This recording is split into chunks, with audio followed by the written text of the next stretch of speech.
So I am going to call this meeting to order. First thing is to review and approve the agenda. And I actually want to make one small change to the agenda, which is switching the order of items 6 and 7. So we'll do the student appointment to the Social and Economic Justice Committee before the appointments to the energy. Actually, I guess those are just appointments. I guess that doesn't really matter. Maybe we can just keep it as it is. That's fine. Any other changes to the agenda? No, but I just went to the city's webpage and I'm seeing the agenda for February something. Let's see if I can bring it up again to get the right one. If you click on the big green button on the home page, that should take you to the correct thing. We're still having issues with the actual the calendar itself linking to old events. We have not figured out that bug yet. We are aware of it. We are working on it. We apologize. The big green button should get you there though. And here we are. Thank you. Okay, great. Any other changes to the agenda? Okay, so without objection, we'll consider the agenda approved. All right, so now is the time for general business and appearances. This is an opportunity for any member of the public to address the council on any topic that is otherwise not on our agenda. And if you do have something you want to say regarding one of the items on our agenda, you can bring that up closer to that item, either just before or just after that item. But otherwise, if it's not on our agenda otherwise, now is a good time. And if you would say your name, where you live, and try to keep your comments to about 2 minutes or less, that would be great. Does anybody have a comment they'd like to make? Oh, and you can use the raise hand feature, which is under reactions, or you can turn your video on and physically wave, or you can unmute yourself and just mention that you would like to say something. Steve Whitaker here. Go ahead, Stephen.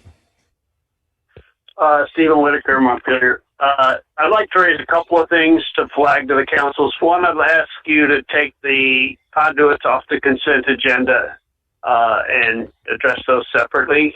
That was done at the last meeting, but I wasn't provided the right public records in a timely manner, and therefore didn't have opportunity to address that issue then. Secondly, I'd ask that you pay closer attention to the TVPSA. I understand the mayor wrote a letter of support asking for hundreds of thousands or even billions of dollars without any engineering having been completed. That engineering was to follow the televised study, and it's grossly premature to be pretending we're ready to buy equipment when we haven't done an engineering plan. I don't think the council, for the most part, has been read in on that. Thirdly, the fact that the TVPSA, of which we are a half member, decided to skirt public open meeting law, scheduled a meeting which the public was invited to for a Tuesday, moved it to Monday with no notice, and then held a meeting with more than a quorum present talking about business at a restaurant. And while they may have not done any substantive business or taken a vote, it really undermines the integrity of the process. Secondly, there's a approaching wave of homelessness. It's already increasing, and at the end of June, both Hilltop and Econo Lodge are going to be, for the most part, vacated, and we have no plan to address that. Berlin is being asked to support an 80-room, warehouse, which I will equate more to the Hilltop problem associated. I don't think that absolves Montpelier of its obligations and responsibility to address this issue head on. public bathrooms. Some of the homeless wanted to speak tonight, but they have no place to go to a Zoom room, so to speak, and City Council was not open upon last request for that purpose.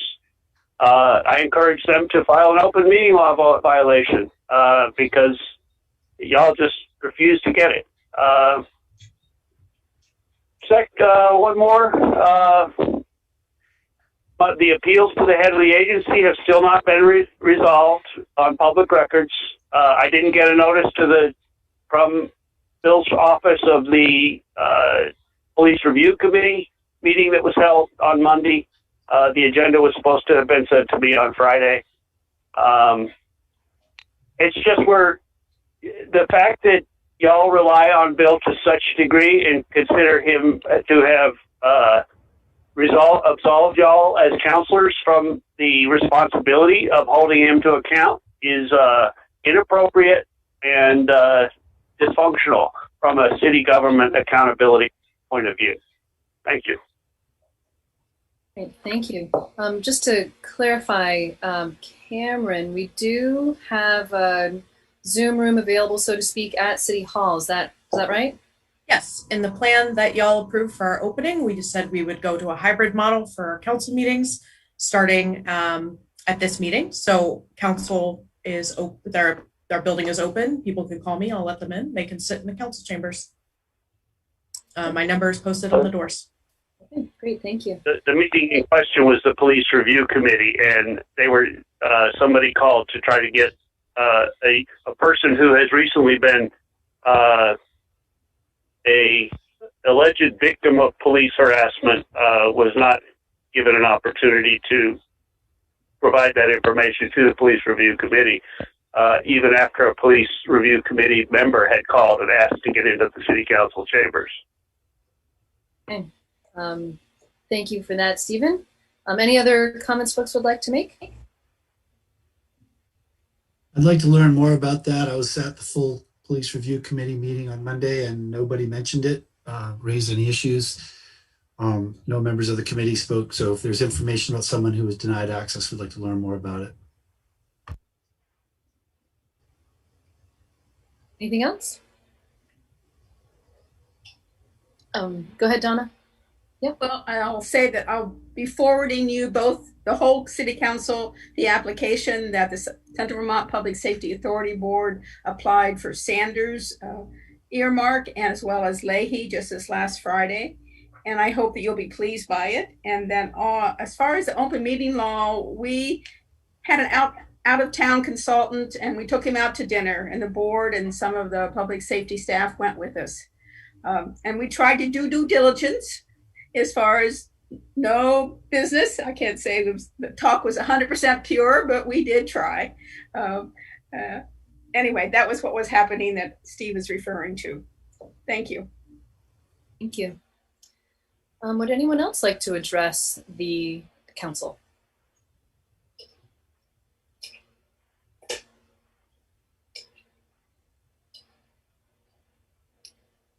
Okay, I'm not seeing anyone else. Just want to make sure that I'm not missing anybody. Okay.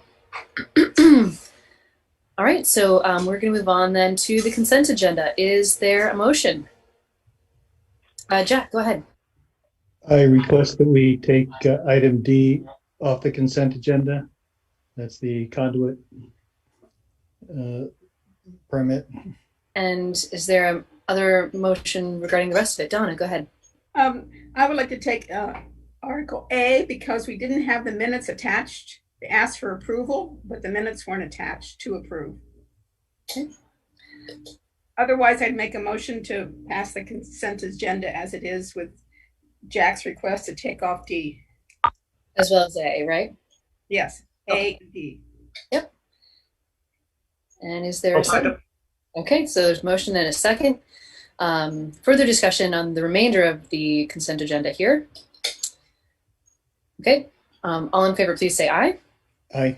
Aye. Aye. Okay, and opposed. Okay, I think we should take those up right now if we could. John, go ahead. Yeah, can I just ask, this is 2 meetings in a row. If there's a concern about the minutes, I would love to know before the meeting, because then I can take care of it.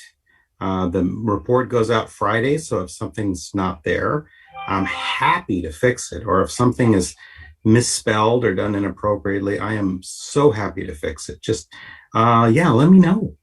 And then we don't have to keep bouncing it. Okay.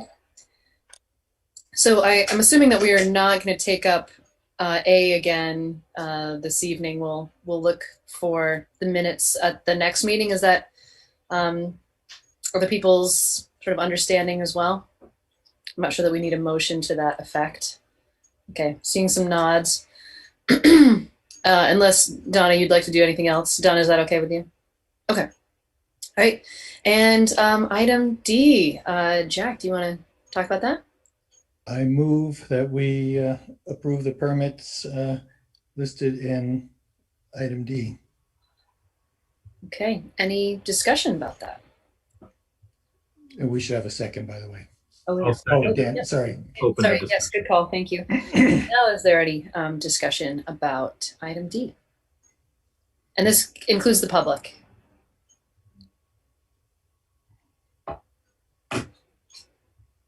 I don't have anything to say in person. I just wanted to be sure that if there are members of the public who want to be heard on this topic, they get a chance. Oh, yeah, I do want to speak to that. Sorry. I thought it was going to come up later. It's all good. I have provided to the council members the statutory state policy on telecommunications and conduits and its shared infrastructure. And while Montpelier has not yet adopted an ordinance to regulate the construction and require permitting for builds like we've just suffered through, massive obstruction of traffic, unsafe police blockage, fire emergency vehicle blockage along the school street during pickup time by trucks, no scheduling despite Consolidated having told the legislature that they had pre-warned and pre-negotiated all this stuff with the city. The conduits that are being put under the streets should be sized and agreement conditioned upon allowing CV fiber as a competitor. Competitive choice and open access are statutory goals in 30 VSA 202C. So permits should be conditioned upon making provision for a competitor to come through those same conduits or a separate channel in a shared conduit. We should not be allowing streets to be cut and allowing monopoly providers to maintain exclusive access to that. This was something that should have been taken up before that first round of permits was passed, but I was denied access to those in a timely manner before they were approved on the consent agenda.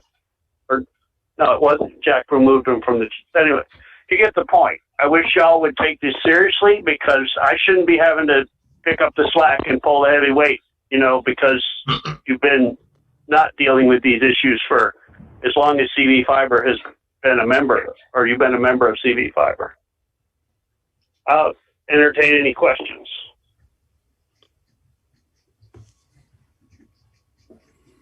Go ahead, Jack. One question I do have, relates to the traffic control issue, and I see we have representatives of police and public works here. What are the standards for dealing with a contractor who is doing street construction and traffic control? Is it, and Bill, you might know this too, I don't know. I'll defer that to DPW or police.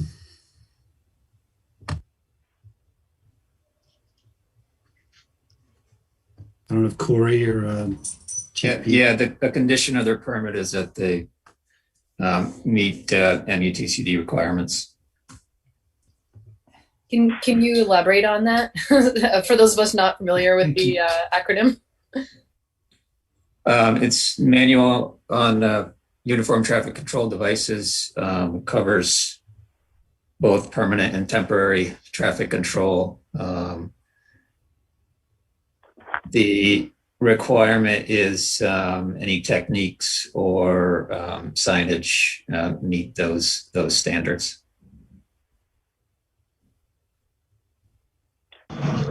Yeah, I can. Mayor, I'd like to point out that I've taken photographs of this, and there is absolutely no enforcement there. The traffic control is a subcontractor to Eustis Cable, which is a contractor to Consolidated, and they would be totally blind, leaning, conversing blind behind a trailer or a truck, absolutely unaware of the traffic coming off of East State Street, and yet the full traverse lane from East State to State is totally blocked with no guidance or flag or anything to show the traffic where to go. So what is the enforcement and whose responsibility is it to keep an eye on these contractors and implement enforcement measures when they violate this uniform standard, whatever it is? Thank you, Stephen. Also, if you want to speak again, just let me know that you want to speak so that we can get you in the order. Because Kurt was about to jump in here. So Kurt, can I go back to you? Yep, sure. Just say that, as part of the MUTCD requirements, maintaining alternating one-way traffic is a condition of the permit. We don't have the staff to continually monitor all construction activities. So, if there's a complaint, either by the police department or the public, then we would go out and investigate that and take corrective action. But like I said, we just don't have enough staff to continually monitor all construction activities that are permitted. And Kurt or Corey, can you speak to the question about the size of the piping?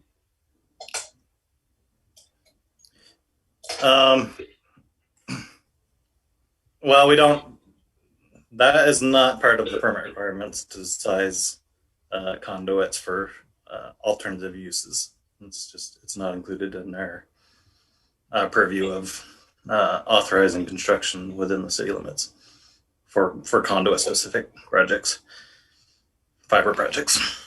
Okay. Thank you. Other comments or questions? Jack, go ahead.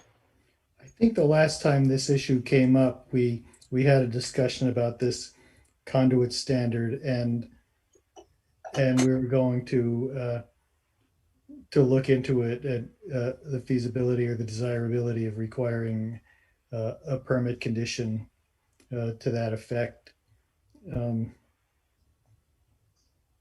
I know people in Public Works have a lot going on right now, but I do think it's worth pursuing. Other thoughts on that? Do folks agree? I have one more. Hang on one second. Thank you, Stephen. But hang on one second. Council, any other thoughts on the interest in taking this up as its own item at a later time? Go ahead, Lauren. Yeah, I was just gonna say, I think taking that and having a policy makes sense. If I'm remembering right from when Consolidated Communications was here, they said that's kind of the practice. And so if that's the case, it seems like it would be great to have that as policy and a requirement so that, it's just understood that that's the expectation. Yep, Donna, go ahead. But they also said they do it in areas where the density that they think there'll be future requests. They don't do it in all the areas. So it might need a little more technical investment to make any kind of decision on a policy. Okay. Okay, and anyone else from the council want to speak to that? It does seem like, Dan, go ahead. Sure. Part of this is that, this is the equivalent to pole attachments, which are regulated by the PUC. in fairly broad detail. My understanding from the consolidated conversation last time was that by laying these PVC piping under the road, it was not necessarily exclusive of other people, other companies using said PVC piping for running conduit. And that was the understanding, and that it was something that they were obligated to do under the PUC standards. The one question that I have is that, in looking at the statutory powers that we have effectively as a select board under Chapter 71 of Title 30, I don't necessarily see the power that we have to start conditioning the consolidated or anyone who's seeking permission to put or lay in conduit and line to either make additional changes or to regulate how shared conduits are done. That strikes me as ultimately a PUC power. Interesting. Thank you. Any other comments from the council about this? Okay, Stephen, I know you had another thing you wanted to say, so go ahead. Yeah, I mean, when you neglect to deal with this, you're basically raising the rates to future, when CV Fiber eventually gets around to needing to build in areas that they could have gotten into the conduit, they having to both disrupt traffic and raise rates of increased costs. With regard to asking the town to, or shifting it to the PUC to regulate, the city could petition the PUC for a dig once ordinance or a dig once rulemaking in order. Ideally, this should be done statewide, and you're right, the PUC or the legislature would be the place to do it. Many places have a dig once ordinance, and they make provisions for competition. We have competitive choice and open access in our statutory goals. So the question is, whose job is it to implement them? And here is where the rubber meets the road, and we're not implementing them. So I don't see the city having the wherewithal to petition the PUC on behalf of all other cities in the state. Thank you. Jack. Steve, do you have any examples of dig once ordinances that have been adopted here in Vermont that you could share with us? I do not. Okay. Thanks. Okay, well, it seems like this may be something that is worth talking about again, potentially, as its own item. But otherwise, what would council like to do presently?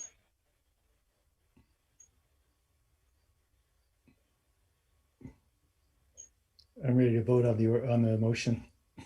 Okay, go. Oh, right there. Because there's a motion and a second. Sorry, thank you. Any further discussion on that motion?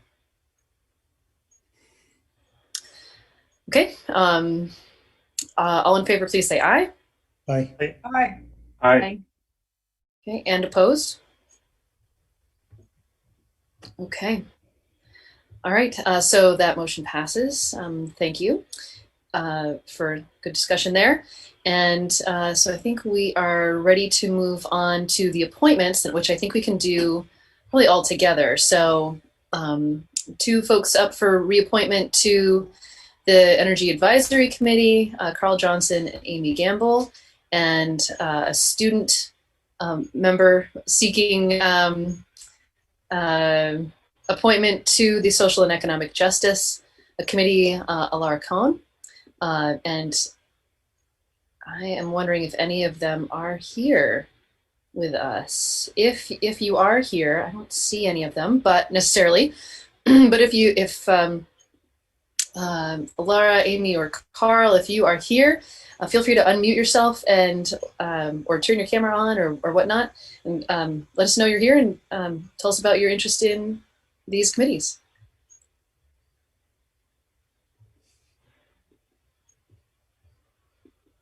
Okay, so I don't see them here. And so Carl and Amy are seeking reappointment, and Alara is seeking appointment as a student member. Is there a motion? Connor, go ahead. All right. I don't know what Jack's motion was going to be there. I think the Energy Advisory Committee has done great work in a large part because of these two individuals. So I'd like to move that we appoint Carl Johnson and Amy Gamble to 3-year terms on the Montpelier Energy Advisory Committee. I could keep going, and Sure. Laura Town is a student representative to the Social and Economic Justice Committee. Okay. All right, so there's 2 seconds, multiple seconds. So any further discussion? Okay, all in favor, please say aye. Aye. Aye. Aye. And opposed? All right. So I know they may not be on here exactly, but thank you, Amy, Carl, and Alara. So glad that you are a part of our work with the city. All right, so we're going to move on then to the energy use update from the Energy Advisory Committee, and Kate is here from that committee. So I'm going to turn it over to Kate. Thanks. Hi, I'm Kate Stevenson. Nice to see you all again.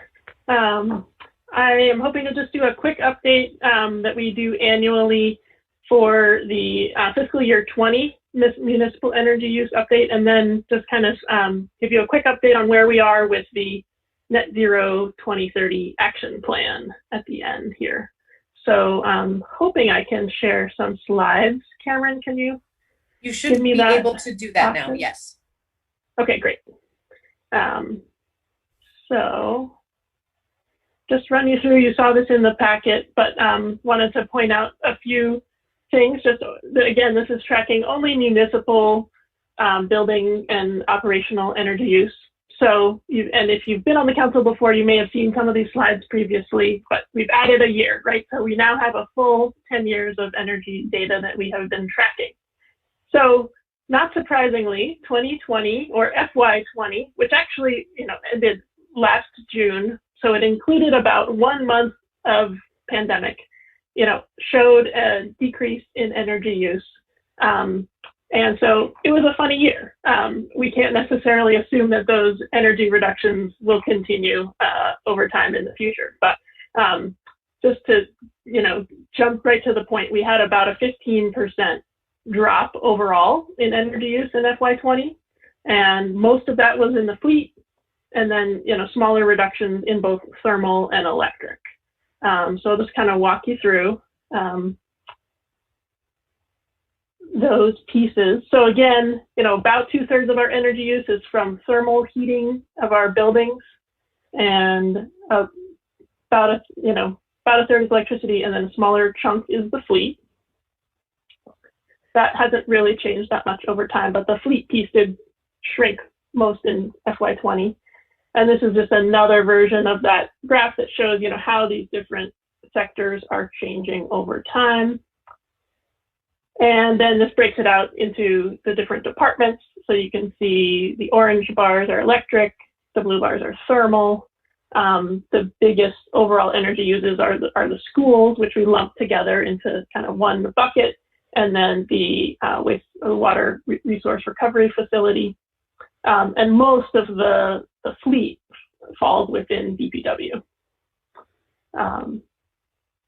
When we look at kind of like all of that energy use as total, we're about 39% renewable sources. So that's mixed between, basically the green shade, so solar, biogas, district heat, and the renewable portion of the grid that is like the portion of what we get from GMP that they are producing renewably. So again, this past year was around 39%. It's pretty much similar to the previous year. And then you can see kind of the breakdown of what's left of the fossil fuel component, mostly in fuel oil, and then a little bit of propane, a little bit of non-renewable grid, and then diesel and unleaded for the fleet. So when we look at the goal, the city's goal to reduce, to eliminate all fossil fuel use by 2030, these brown ones are the ones that we're trying to eliminate. So let's look at what those are more specifically. If we just, take the fossil fuel chunk, how does that break out? The largest, high school is the largest, middle school also a big contender, and then the water resource recovery facility, also a big chunk. And then you kind of follow that with district heat, and some of the other departments are lesser sections. So I said this last year and I'll say it again, the exciting part about this pie chart is that the orange part and the green part are going away based on projects that are already in progress or basically complete at this point. So we will not be burning any fossil fuels at the water resource recovery facility going forward after the completion of phase 1 organics to energy project, which you heard about 2 weeks ago. And we've also eliminated the oil from the summer loop of the district heat utility. So we're going to see a big shift when we look at next year's data as a result. And this just kind of breaks us again, like here we can look at the breakdown over time. The green is our renewable energy use increasing, and the brown is the fossil fuel use decreasing. So the trend is going in the right direction. And just for those of you who I thought might be curious, I was really interested in kind of where that 15% drop in 1 year is interesting. How does that break down over the different departments? We obviously had some buildings that were completely closed in April, May, and June of FY20. We had some departments that were, continuing to operate because they had to, more or less as normal. So if you kind of want to see where the biggest reductions are in buildings that were mostly closed, places like, the senior center, the rec center, saw some big reductions, cemetery, although it's just like such a tiny piece. City Hall, down 23%. So, those are some significant pieces. But when you also look at like the wastewater, that's obviously the biggest chunk of the total, and that had the smallest reduction because, we still were processing the same amount of wastewater as we were before. Maybe more, probably. You could ask Clerk about that. And yeah, some reduction in schools, but not as significant as some of the other departments. But that is also one of the larger chunks of the total. So that just gives you a sense of where we saw reductions. This is kind of the synopsis. Total reduction, 15%, 12% in thermal, 12% in electric, 28% reduction in fleet. So that was kind of a surprise to me. One of the pieces was a lot less fuel use in the DPW department last year. And obviously, we had some buildings that were closed, some staff that were furloughed. We also had a really good solar year. So FY20 was good for solar. So that number went up. So let's talk about the net zero action plan. If you remember back in December, you all approved a contract with the Vermont Energy Investment Corporation as a consultant to work with the city and MEAC to create this action plan.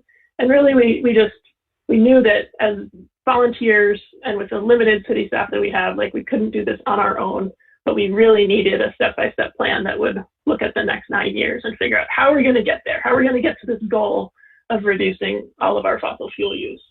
So we're really trying to define this path to zero for municipal buildings and operations. We're including the school district in that. And so we really kicked that off in February. We're working with a team there of 4 or 5 people. One that's really has a lot of expertise with the fleet and electrification of the fleet and fleet alternatives.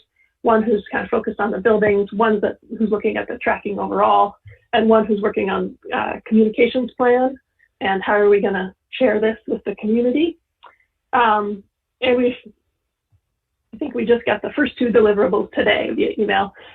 They've really been working on taking the data that MEAC has collected over the last 10 years and organizing a spreadsheet basically, and like doing a great job of taking all that information and making it more usable. And you'll see some much better graphs when the next version of this that'll be part of the net zero plan. So they've really been focusing on defining the baseline and then defining what they call the business as usual scenario. So if we did nothing else and just continued business as usual, what would we look like in 2030? How many offsets would we need? One of the things I wanted to point out is because FY20 is such a funny year, we decided to actually take the average of the last 3 years as our baseline. So we're going to be averaging 18, 19, and 20, and kind of using that as the starting point for the projections. And so the next step really is going to be, we have some meetings set up with different city departments, the department heads, some more in-depth meetings with folks in DPW to look at these alternatives. You know, so if you think back a few slides to the pie chart of what the fossil fuel use is now, you know, starting to really dig in building by building and say, what are our options for the high school? What are our options for the water plant? And identifying both, you know, the ways to get those off of fossil fuel, approximate payback, you know, and cost. And so that'll be part of the plan that we're going to be pulling together. And then MEAC will have more opportunity to review that and give feedback over the month of June as the draft comes together. And our goal right now is to present the final plan at the August 18th City Council meeting. So that's where we are. Donna Barlow-Casey is the main point person from the city staff, and I'm the main point person from MEAC. And happy to take any questions that folks have about any of this. Now, stop the share. Great, thank you. I of course have lots of questions, but I'm going to hold back for now. Other thoughts or questions from the council? Connor, go ahead. Just like a really broad question, Kate, probably unfair, but does the committee think we are on track to reach net zero by 2030, or does the committee think we need to be passing some more aggressive policies to chip away at that? Like, are we on track, or is this just, are we just chugging along here? I mean, I'll say on the one hand, we've made a huge amount of progress in the last 10 years, right? We've gone from 0% renewable to almost 40% renewable. And I think we're already, you know, the business as usual projection, you know, with the projects that are already underway or almost complete, you know, we'll be over 50% next year. So, I mean, that's huge.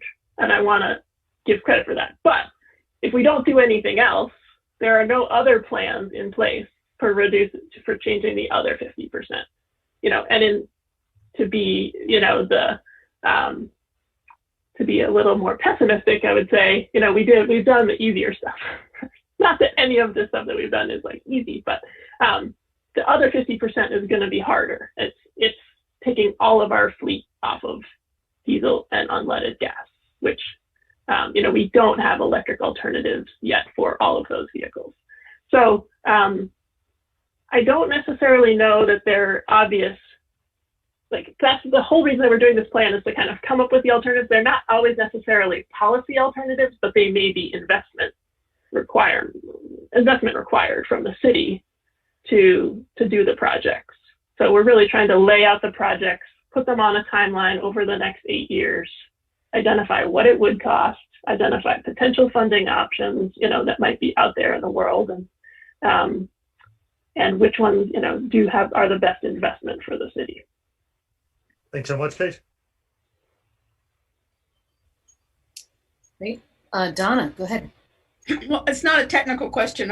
I'd love to know why the high school, one of our younger school buildings, is so bad on heat, but you're going to tell us that in your action plan that comes in August. And I really appreciate you taking the time to give us this preview because it probably will line me up to be ready for your action plan that's going to have some real sharp demands in it. So thank you. I appreciate this very much. Thank you. Yeah, I mean, I will say that the high school is just a larger building than most of the other buildings. So there's another slide that I didn't put in this deck that shows, energy use per square foot per building. And high school is not particularly bad. It's just more square footage than a lot of the other ones. So. Lauren, go ahead. Just following that thread, is there anything to report on like conversations with a school? We're in like a little bit of this interesting with two different kind of jurisdictions over this, and I'm so glad that the plan is going to cover both. And I know that some conversations had been happening with some of the MEAC members. So I don't know if there's anything shareable at this point of opportunities, or just wait for the July plan. Yeah, I would say it's a little bit early to share much in terms of any results. What we did, Ken Jones and I met with some members of the school board, with Libby Bonesteel, the superintendent, and Andrew LaRosa, who is the director of facilities for the school district. And that was back in January, February, when we were just kind of kicking off this process. And basically we got the school district to agree to participate with us in this plan, and basically delegate Andrew LaRosa to spend some time working with the BEIC team, answering their questions. So far, I think they've mostly been talking with him about the fleet and trying to get information about the school busing. They have a leased school busing situation, so we don't have like quite as much data as we might like if we were paying all the gas bills, but we got information about the length of the school bus routes. And so we are, I think you will see some information about that, about what would it take to electrify our school bus fleet. But I think coming up, the next phase is they're going to be looking more at the thermal and electric use in the school building, particularly the middle school and the high school, because those are the two that are using fossil fuels right now. So, I think some small progress, and I know that there have been some other conversations happening within the school board that I haven't been going to all their meetings. I've been too busy coming to all the city council meetings. So. I can answer one small part of that for a conversation that I was a part of, which was including some of the students from the Earth group asked the school board to adopt a similar net zero 2030 goal. And though they didn't adopt one right then and there, they did vote to ask their policy committee to take that up and then come back with a recommendation. And I don't know where that group is beyond that. Any other questions or comments from the council? Hi, Donna. I may have missed it. I mean, have we reached out to the school? I mean, any way we can encourage, support their investment in this? It's an interesting question. Maybe we can draft up a letter that perhaps the council can sign on to send to the school board. I'm making that up. Or it's something, give Kate support. I don't know. I mean, if there's a way, I just would like us to see that the two groups, the city council and the school board, see one another as partners in this. So if there's a way, a letter or something else could do that, please let Anne or Kate let us know. I'd be more willing to move that forward. Yeah. Thank you. Lauren. Well, just a thought on that. I wonder if we could try to set up where the presentation of the net zero plan could be a joint meeting. I know we have it on a council meeting agenda, but it'd be great to either invite them and see if at least some representatives could attend. And I mean, it'd be great to have more of a dialogue with that group, so it's more of a community project. Yeah, that's an interesting idea. What do you think about that, Kate? Sure. Sounds great. And my sense is that the school board overall has seemed very receptive. At least the folks that we've talked to. And I think the administration is a little more just concerned about how to actually do it and what it's going to cost, because they have to manage the budget. Well, perhaps between one of us, Kate, we can get in touch with Jim Murphy and see if they'd be willing to come to the presentation. Oh, Bill, yeah, go ahead. Just interestingly enough, August 18th is one of the dates that we moved around for our summer calendar, and that is actually a third Wednesday. That might be a school board night. Anyway, so we might be all teed up to meet together. Yeah. Okay. Yeah, that could work. Jack, go ahead. Just one thought I have, and I don't know how prickly members of the school board might be inclined to be, but I just want to mention that they're a separate government body with separate jurisdiction, and I would not want to come across as saying we're the city council and we're telling you what to do, or even what we think you should do, especially since from what Kate's saying, they're willingly working with this process. Yeah, that's fair. Donna, go ahead.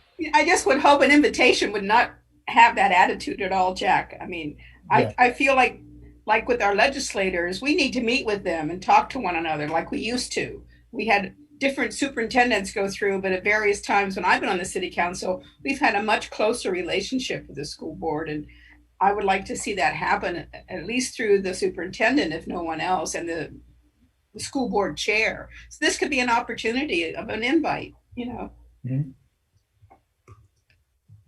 Okay. Well, I'm also happy to reach out to Jim and to Libby, unless you want to do that, Kate. Either way is fine.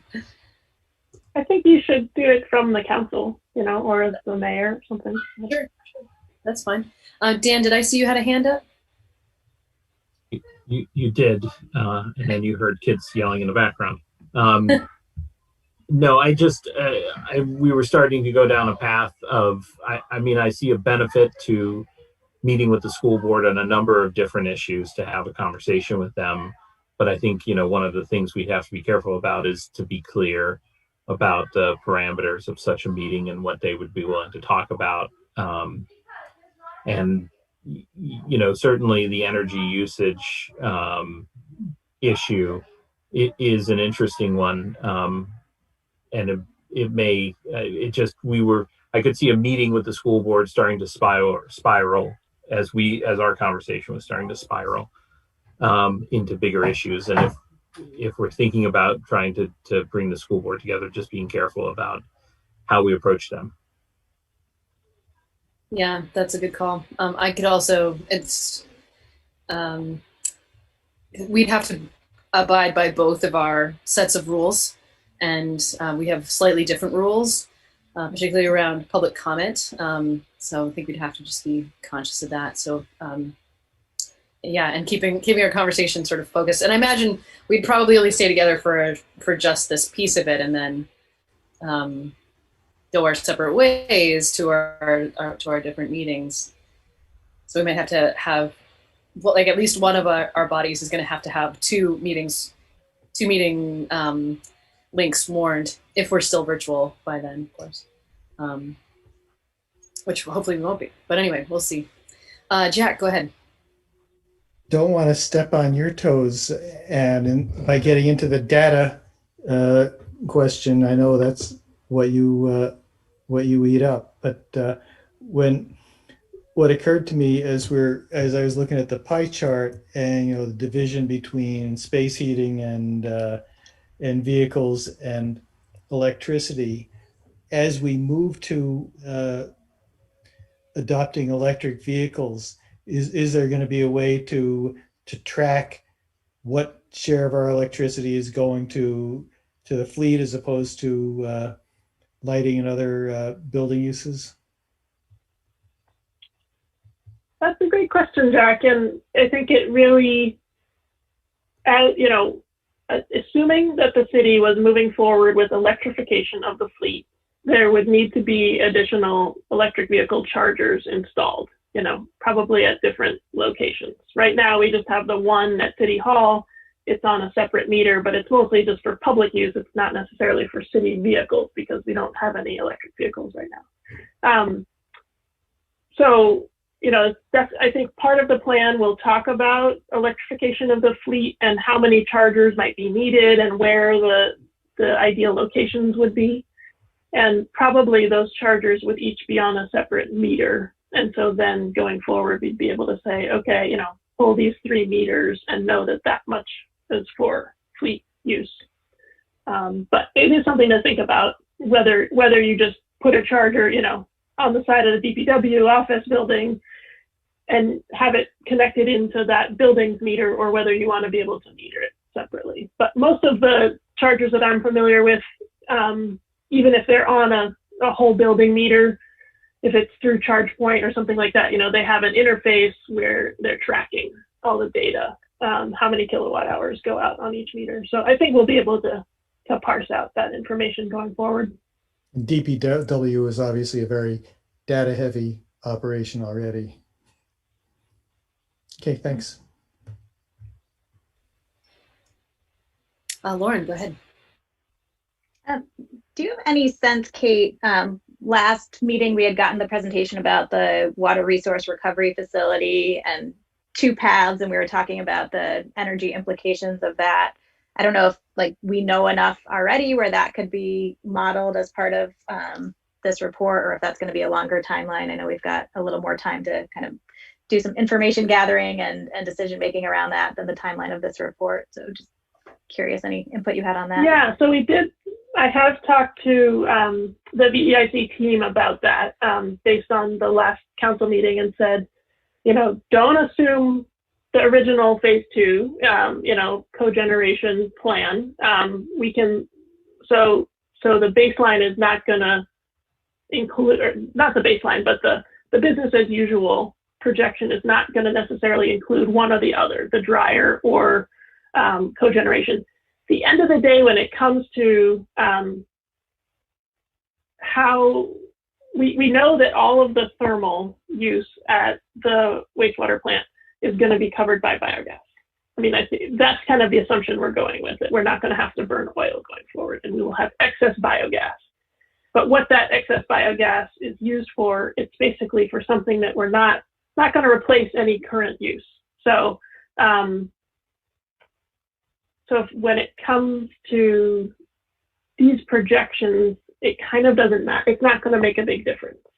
And when it comes to greenhouse gas emissions, whether you're burning it, whether you're flaring it, whether you're burning it in this dryer, whether you're burning it in an engine, all still, combustion of biogas has pretty much the same emissions profile. So wouldn't change our greenhouse gas emissions regardless of which path we take. If we were producing electricity, we'd be selling that to the grid anyway. So it's kind of outside of our whole net zero plan.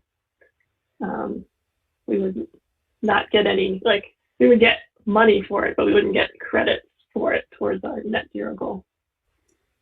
And I suppose if we're avoiding trucking costs by drying sludge being hauled off to Coventry, that might equally as well be replaced by theoretical trucking costs as we haul it to some purchaser or recipient anyway of the Class A biosolids. And right now we don't include that trucking right in our energy use. Yeah. So you can argue whether that should be in or out of sort of the boundary that we draw. But right now, this truck leaves Montpelier. We're not including that in our overall tracking so far. Just a couple other questions for you.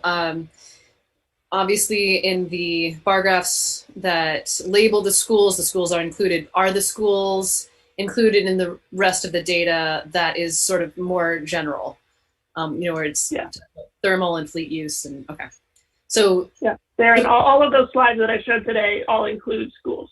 Okay, I just wanted to observe that I thought one of the pieces that was really interesting is in that breaking out of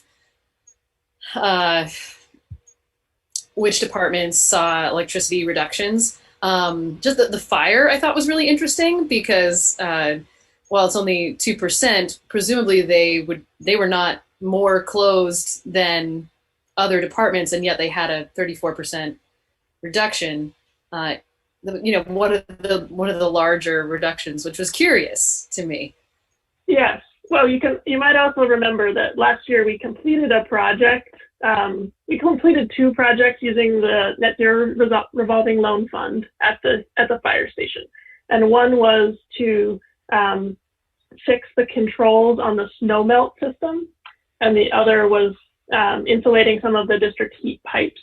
So it could be that the reduction is all from those projects, and we're now seeing the results of that, and it has nothing to do with the pandemic. So there are always other pieces here. There are other factors. There are other projects that we did. City Hall, we saw that 34% reduction. Well, we also did some big projects. We weatherized all the windows in City Hall. We did some improvements using the revolving loan fund. So it's not.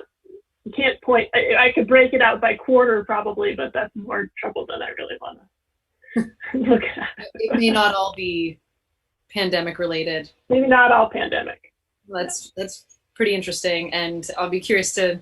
I guess we'll see potentially next year if it's a comparable winter. Right, we won't really see in FY21 because FY21 is going to be weird again. But maybe FY22 will be interesting. Yeah, fair enough. Yeah. Any other questions for Kate, including from the public? You can use the raise hand function, or you can just let us know you want to ask a question or anything. Okay. All right. Thank you so much, Kate. One other parting thought I will just say is I noticed on your agenda there's 6 vehicles that you're looking to purchase, potentially with some federal funds. And we will have recommendations for the whole fleet in this plan. So if you can hold out till August, maybe we can have some ideas for how to get some EV police cruisers with that federal money. We'll see.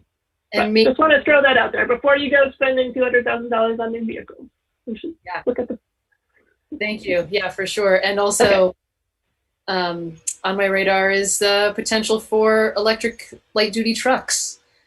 As an option on the table. Anyway, future discussion. Thank you. Thanks again, Kate. Please pass on all our gratitude to everybody involved in putting that together. Great. All right. So we are up to talking about the point-to-point road closure permit application. And for this, I feel like I'll start with you, Bill. Do you want to speak to this? Yeah, especially since I gave you some slightly incorrect information on Monday. Oh, okay. Okay. So we received an event, and we have, I think all the key players are here. I see the police chief, I think the fire chief may be on now, and Leah Leah Jones from the SECU is here, who's the event coordinator. So she can maybe explain the event itself, but the idea is that the point-to-point is normally a bike race, combination of things. And initially the whole events were going to be held here, but because of pandemic, they're all going to be held remotely or independently, but they want to still hold a post-event reception. And I think there's going to be live music and various things. So the request is for a street closure for a portion of State Street, and it will be a full closure, but it's between Governor Aiken and Governor Taylor. So that just section in front of the State House. We have reviewed it. We had a meeting with Leah the other day with our staff, and we are satisfied. I think everyone signed off with some appropriate conditions, that there be a lane for emergency vehicles. I think our biggest concern, and that they have appropriate police presence. We have our biggest concern is availability of officers for that day. From our perspective, they will have private security. and it, it looks like a nice event. But I'm going to let Leah describe it, and then let our folks who may have something to offer say more. Go, there she is. Just like magic. Hi, my name is Leah Jones, and I'm the event and project specialist for Vermont State Employee Credit Union. And this is Point to Point's 20th year, and we've actually officially raised over $2 million for the Vermont Food Bank. And our fundraising is at $8,000 currently, but our goal is $200,000 for this year, because the need for food in Vermont is still very high. And normally we have held this event. It's actually been through quite a bit of changes. It's gone from Burlington down to Brownsville, and then it's been held just in Brownsville. And then when we took it over 4 years ago, we moved it to Ascutney. And we saw a great decline in donations as well as participation. And so last year we were actually going to bring it to Montpelier. And then of course, everyone knows why that didn't happen. And so we wanted to figure out a way that we could still have an in-person safe event this year. So we went with a hybrid approach. So as Bill said, we are doing the riding and running portion fully virtual, but we are inviting all of our participants as well as their friends, family, and anyone who may be downtown Montpelier that day to join us for a celebratory event. And our marketing is very key to not invite everyone down. It's really just inviting participants, but the event itself is open to anyone who may walk by. And so like Bill said, we plan on having a beer garden, music. We're going to have some vendors, food vendors, and of course the participants are going to be there to pick up their fundraising goods. So that's the event kind of in a nutshell. We'll also have some live announcements and a radiothon going along with the Point Radio. So it'll all kind of coincide. Yeah, any other questions that I may have missed or points that I may have missed? I've already reached out to the farmers market. She's super excited, and we're going to see if we can team up in any way. I have reached out since our meeting on Tuesday to the sheriff's department. The scheduler was out today, so they're going to get back to me tomorrow. But they don't think it's going to be an issue. And then basically after tonight, in hopes that this permit gets approved, I'll be doing a walkthrough with the security team, sheriff department, and the DLC to make sure everything with the layout works in accordance with the licensing and things like that. Great, thank you. And just to reiterate, this has been signed off on by all the requisite folks. So any questions the council has? Dan, go ahead. Or just a minor clarification. Bill, we're being asked to approve this with the conditions that have been agreed upon that were sought by the police department, public works, and the fire department, correct? That's correct. Okay. And the applicants in total agreement with that, as I understand from presentation. Okay, that's the only question I had. Thank you. Any other questions, or is there a motion? I'll go ahead. Go ahead, yeah. I'll be happy to move for approval with conditions as agreed upon for the point-to-point event application for street closure. A second. Okay, we've got a motion and a second. Any further discussion, including comments from the public? And unmute yourself or use the raise hand button. Okay. All right, no further discussion. All in favor, please say aye. Aye. Aye. Aye. And opposed? Okay, all right. So that passes. Thank you, Leah, for being here and telling us about this event. Seems like it'll be a great event. Thanks so much. Hopefully we'll see you all there. All right, hope so. All right. Okay, so we are up to talking about the mask mandate. And for this, Cameron, do you, or is it Cameron or Bill? Would you like to kick us off on this? I'll Either way. start and do the quick screen pass over to the running back. So, you know, just to remind everybody of where we were a year ago or so when the pandemic first struck, there was a lot of concerns about what health role, what could the city do? And at that point, the governor had declared a state of emergency and had not yet declared a statewide mask mandate. But in the state of emergency, he gave the authority to cities and towns to enact restrictions, to enact restrictions greater than the states. And so at that point, the city issued an order, and you've got a copy of that, pursuant to the authority in the governor's state of emergency order. Subsequent to that, the governor then issued, his own statewide mask order. But the city, we've never taken ours off, and it exists until the city council rescinds it, amends it, or the state of emergency, the underlying governor's order goes away. And after the last meeting and before this meeting, given some of the news around progress and relaxation and the CDC's announcement and those kinds of things, we at staff began, and I think some council members were getting questions of, well, is the city's mask mandate still in effect? So I let you know, but put it on the agenda just to have a conversation. We've told people, yes, it's still in effect until either the council rescinds it or the underlying authority for it goes away. And we didn't poll, but we forwarded them all to you. It appeared to me that 2/3 to 3/4 favored continuing it, but it certainly wasn't unanimous. And so that's it. It's really your call how you want to proceed. And obviously, you don't have to do anything with it if you don't want. But I think it was an opportunity to consider it, at least given public inquiry. My only additions to what Bill has to say about that is we did reach out to other localities that have put mandates in place. Most of them are still in place and will remain in place, they told me, until the governor's state of emergency is rescinded. That's when all of them will be lifted.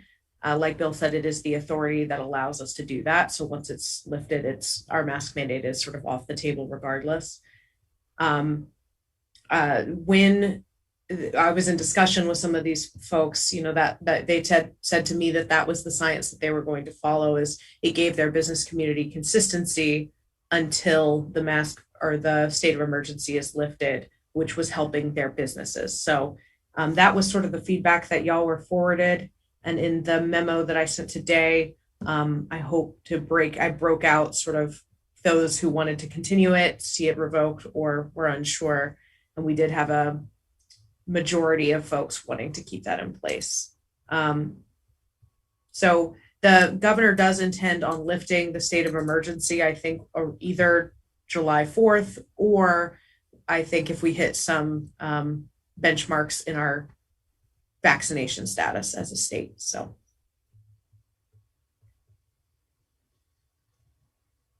Yeah. So go ahead, Jack.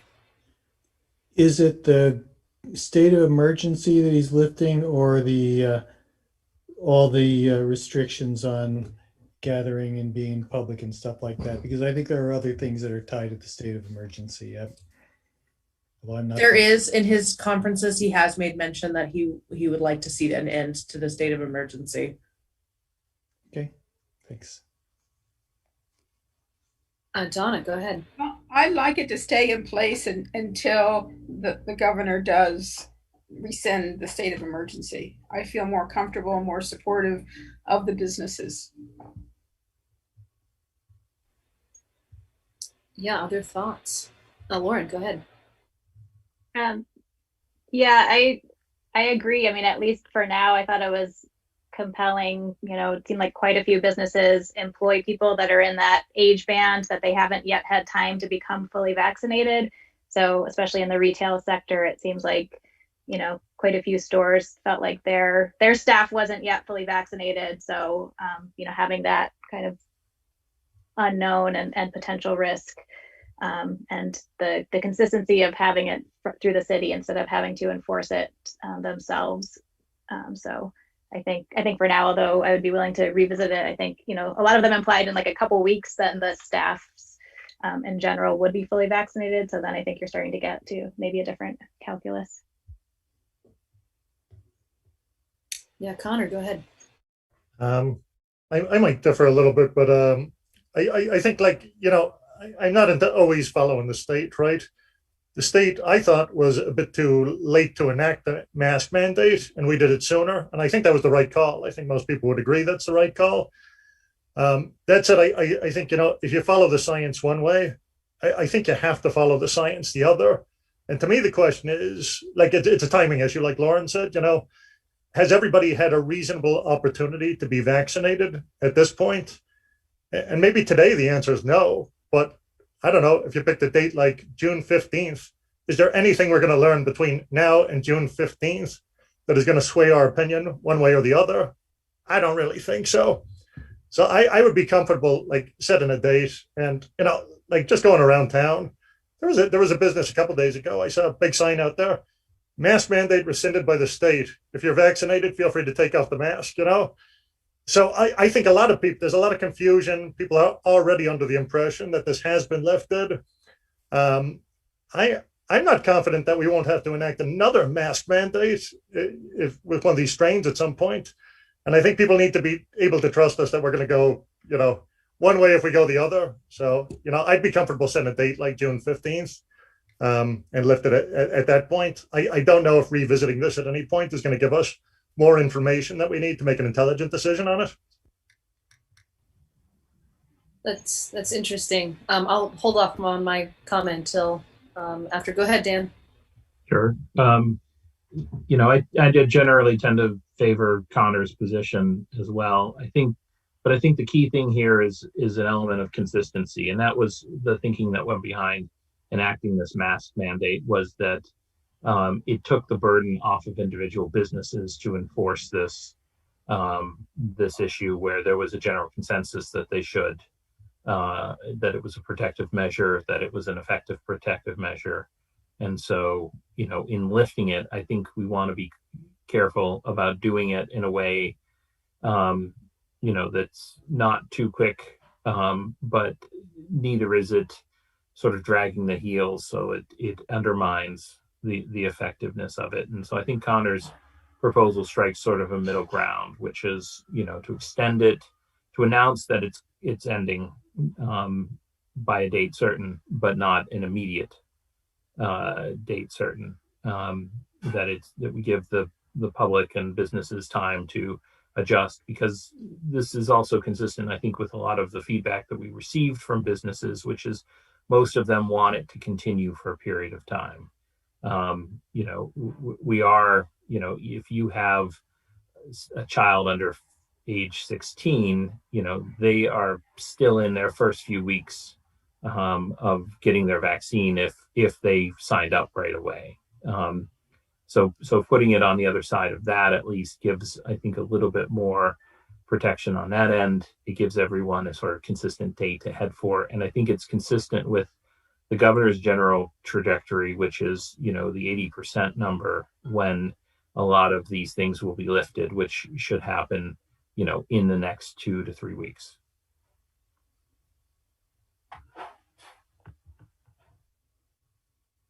Donna, go ahead. I guess I read some of the science a little differently, because the kids under 12 aren't being vaccinated. And even those of us who are vaccinated can carry any of these things to somebody else. So I would feel better at the 90%, or high enough for the governor to rescind it. I don't want to put a date out there too soon. Jack, go ahead. Well, I think there are probably people here in the crowd who want to be heard, and I'm interested to hear what they say. My thinking is that I thought we definitely did the right thing in adopting the mask requirement when we did. I've read all the emails that responded to Montpelier Alive and to the other people that who've responded to me and probably other members of the council individually. And I think that everyone who's written to us, whether in favor of keeping the requirement or in favor of lifting it, has had very thoughtful comments and made good and defensive, taken good and defensible positions based on their knowledge of their business and their employees. And I'm leaning towards thinking that we may be to the point that we should allow the businesses to exercise their judgment, if not immediately, then really very soon. But I'm not married to any particular position right now. Yeah, thank you. Yeah, and I see, Phyllis, you've got your hand raised. That's great. If anyone else from the public would like to make a comment, you can either... Stephen, are you wanting to get in the line as well? Yes, please. Okay. And if you can raise your hand or just let us know that you'd like to speak. Okay, great. See a couple hands here. Phyllis, go ahead, and then we'll go Stephen, and then Leah. Thank you. So I did receive an email asking for comments, and I did comment. I don't know if you received the comment, but what I think is critical at this point is that we are on the eve of a major travel event, Memorial Day weekend. I would not recommend, I have no say whatsoever, but I think that choosing a date like June 15th is not a good idea. I think it would be much better to see what happens after this major travel event, people coming to Vermont, people leaving the state and returning. And if the infection rate continues to stay low, then at that point, if we're at the 80% or whatever percent the city council thinks is appropriate, which may not be 80%, because it's only 80% of those people who are eligible for vaccination, which, as Donna said, doesn't include children under the age of 12. So I think we should wait. I would ask the council to wait for at least 10 to 14 days after the Memorial Day weekend and to look at the infection rate throughout the state and to see if it really is the appropriate time to lift the mandate. Thank you. Thank you. Stephen, go ahead. I have today spent a few hours in both Rutland and in Berlin, and I have seen how the traveling public and some vehicle dealerships and fast food, and I think we're making a mistake to make ourselves so exceptional. The CDC has admittedly confused the discussion, but to set Montpelier City Council up as, the convenient fall guy for the merchants, I think is mistaken. The confusion among the public on which town they're in and which set of rules apply is already rampant.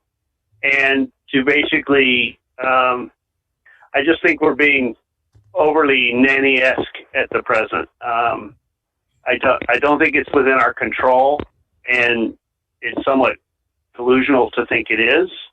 So if certain merchants want to require people to have a mask to come in their store, I think that's appropriate, and I'm supportive of their decision to do that. But otherwise, the confusion in Shaw's and on the street, and I'm watching people yell at people on the street thinking that your ordinance is their authority to do so. And it's it's a mess. So I would encourage you to not attempt to persist this with the confusion. I believe the primary threat has passed unless there's a flare-up, but it's beyond our control at this point. Thank you, Stephen. Leah. Again, I was just wondering, should businesses want to follow the state guidance? Like, is that okay if they're in Montpelier, even if this mask mandate continues through Montpelier? Right. So to clarify, if the business is located in Montpelier, the mask mandate, if we were to keep it, would be in effect. Right. So would still be required to wear masks within the presence of others doing business, as much as it did not impede the direct business of the work of the business. Bill, go ahead. I just wanted to make one quick clarification, and something Steve said made me think of that. And also, the city council's order only refers to indoors. So it has never referred to sidewalks or anything like that. So it only involves going to inside spaces, just to be clear. And while I'm talking, I'll also point out that, so we do have meetings on the 9th and the 16th. But again, a reminder that we adopted all of this under the authority of the governor's order. And if he rescinds it at, regardless of whether we think 80, 90 or whatever is the appropriate time, if he chooses to rescind it at whatever he believes is the appropriate time, our authority to have this. So when he rescinds his order, ours goes away automatically, whether we meet or not.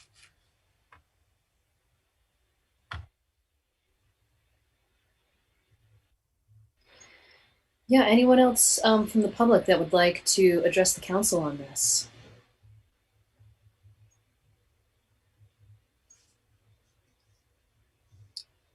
Okay.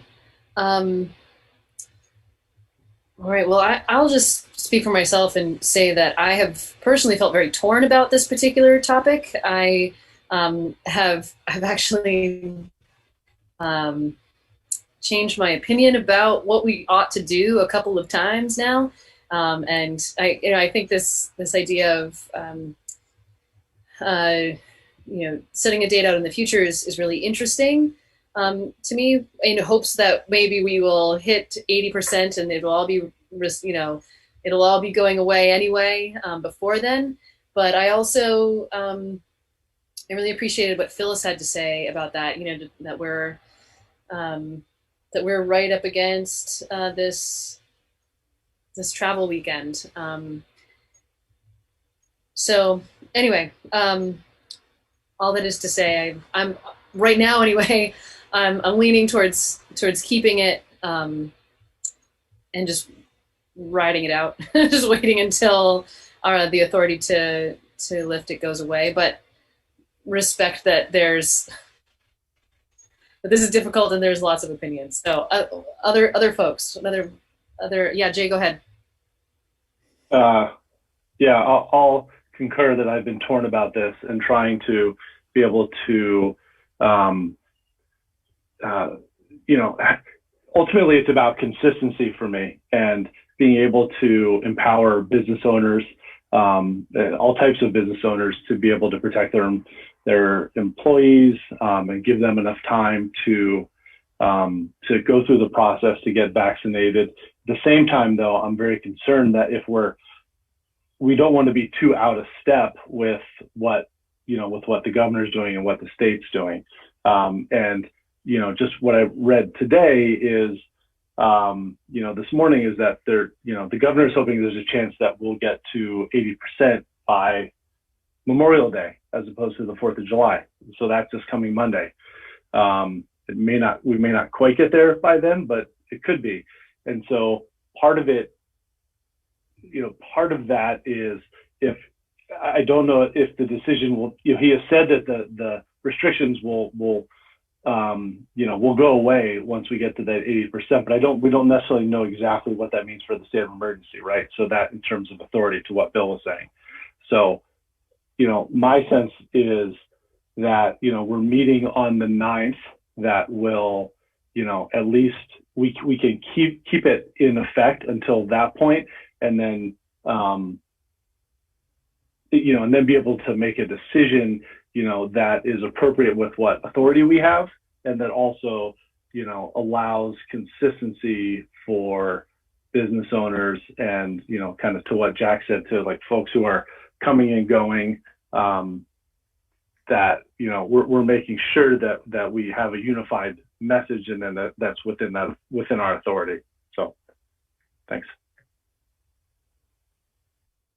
Yeah, so one possibility is that we could hold off on making any decision about rescinding it until at least June 9th. Possibility. Other thoughts?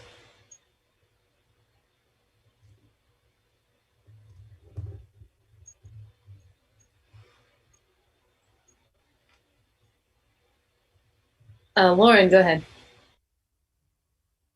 Yeah, I would be good with kind of putting any decisions off to the 9th. I mean, it sounds like if there's some, better information, we might be able to get a sense, even if the emergency order, maybe we'll have more clarity on, what calculus the governor's using. If it's not tied to the 80%, when we might expect that. Also just seeing, it's been great to see the low case numbers. Is that continuing? And to Phyllis's point, that will be at least a week and a half out from Memorial Day. So there might be some data that we could be looking at. I mean, if we're keeping case counts as low as they've been in the last couple of days, that's a really good sign. And I feel pretty good about following Connor's recommendation.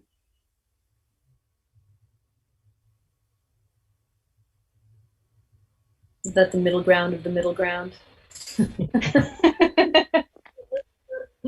I don't know. Other thoughts? Yeah, go ahead, Dan. Yeah, I guess, I'm not particularly enthused about kicking it down the road because, I do think there's a real danger in keeping a mandate merely because we're feeling uncomfortable about it when both the CDC and the state have largely backed off of these mandates, and where you have a sort of statewide mandate, or the governor is saying we hit 80%, and whether state of emergency, the technical state of emergency is repealed or not, that's going away. And so, as I think about this, and I think we're all sort of struggling to make sure we do the right thing from a health perspective, that we're doing the right thing from a consistency point of view, so that we don't leave either a business out to dry. But one of the comments I was struck by was the Capitol Plaza's comment about people from out of state and the difficulty, or just in visitors coming through, and the difficulty of enforcement from their perspective. And that's something I think we do have to consider, which is, to the extent that the mandate isn't grounded in either the support of the specific science as represented by the CDC as well as the state, and more of our sort of nervousness, the less authority it actually carries, no matter what piece of paper it has.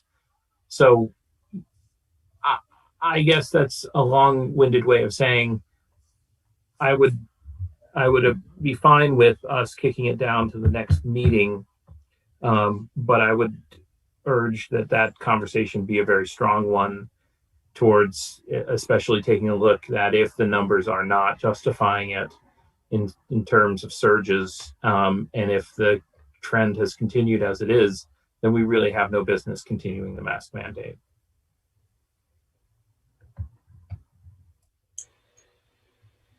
Yeah, fair enough. Connor, go ahead. I'll make a motion to liven it up a bit there. I've lost a million motions, so it's that's fine. That's one more. So I'll move. We rescind the mask mandate on June 15th, or when the governor declares an end to the COVID-19 state of emergency, whichever occurs first. I'll second it. Okay, there's a motion and a second. Further discussion? Donna, go ahead. Because of having some travelers come and go, I've actually been watching Washington County, and we've been one of the high risk for a steady 2 months, Washington County of Vermont, because we've been averaging 4 new cases a day. I mean, so it's small, but in the scheme of Vermont, when you go online and hit the maps, Washington County comes up as a high risk. So I just want to put that out there in the scheme of things and understand why I'm going to vote no. Thank you. Jack, go ahead. And I think I'm going to vote no too, because I think that we will have hit the 80% point. We're already in Washington County. Our vaccination rate right now for 12 and above is 78.1% as of today or yesterday. I think we're going to get to the 80% level that the governor said would result in his rescinding or terminating the mask mandate before our next meeting. And so if we're there at our next meeting, I'm hoping that at that point we will terminate our order effective June 9th.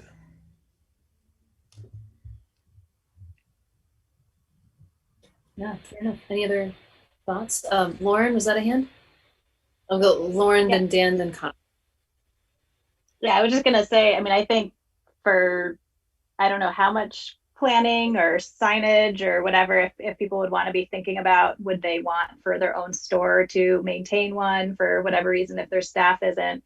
I think the 15th, I could see us wanting to act on this no later than the 9th. And so I think that still gives a reasonable cushion. And again, it might go into effect earlier if the governor lifts the state of emergency. So I'm comfortable with that. I think, if there's anything we learn between now and then, we have another meeting if something earth-shaking comes to attention. But I'm comfortable with that motion, so I'll be supporting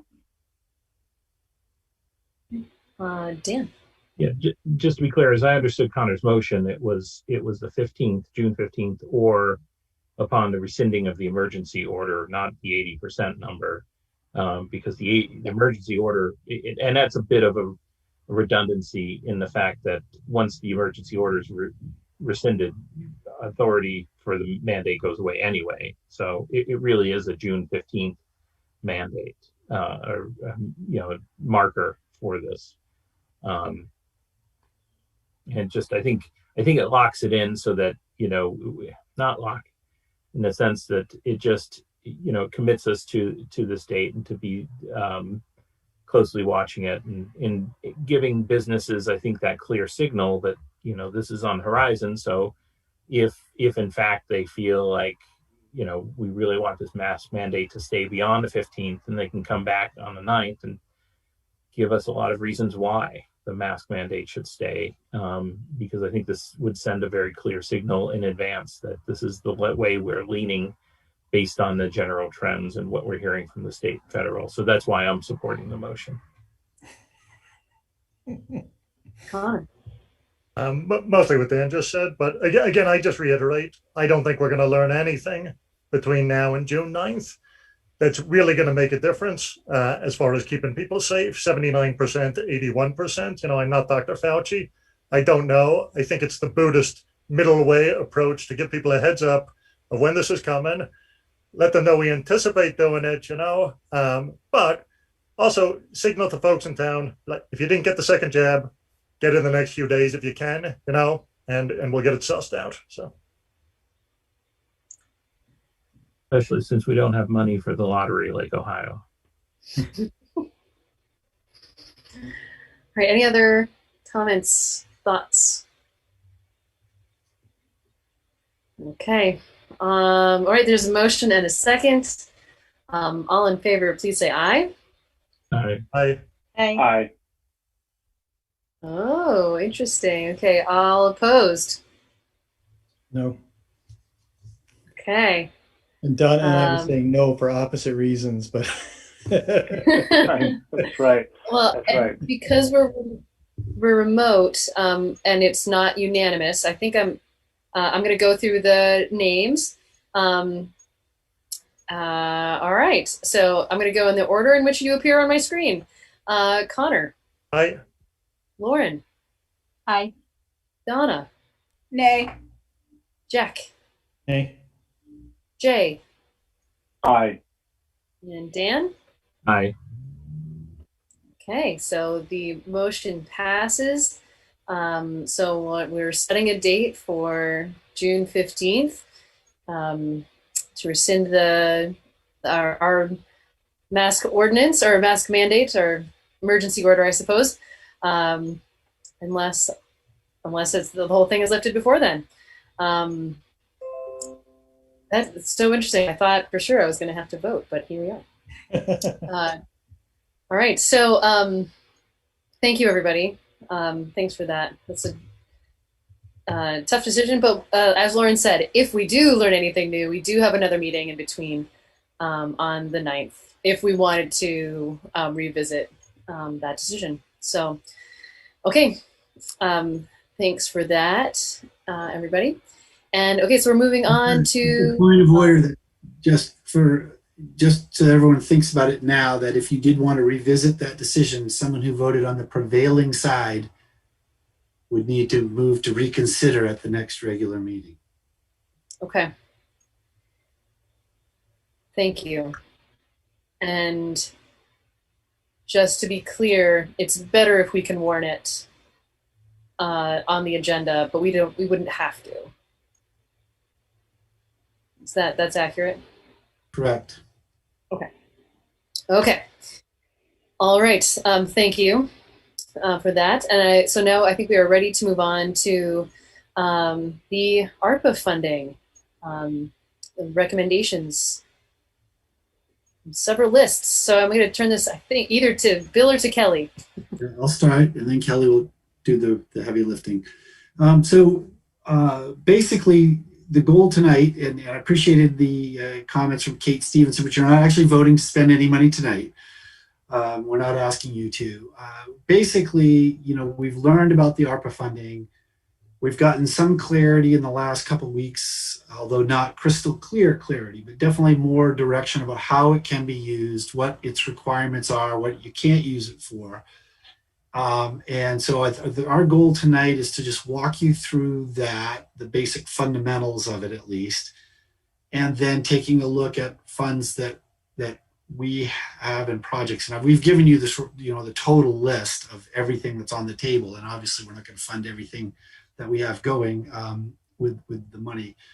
The money will be coming at the end of this fiscal year, and then half this year, and then half next year. So we wouldn't be spending it all now anyway, and we have till I think 23 or 4, which Kelly will talk about, to actually spend the money. So there is some time to be more thoughtful about it.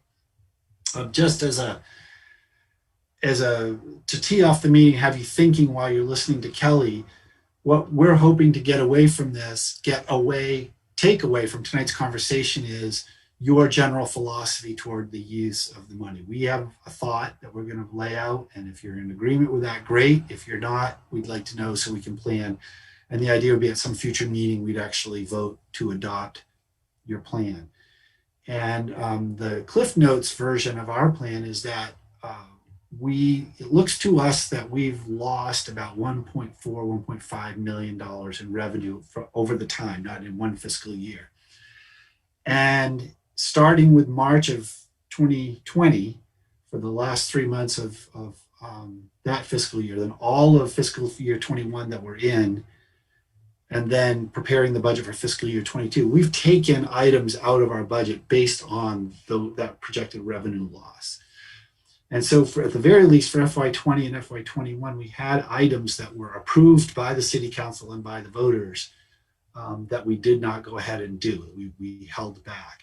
And so our suggestion is for the lost revenue portion of this that we restore, now not the personnel, but the projects, equipment, the type of funding that would have been funded otherwise had we just gone about our business.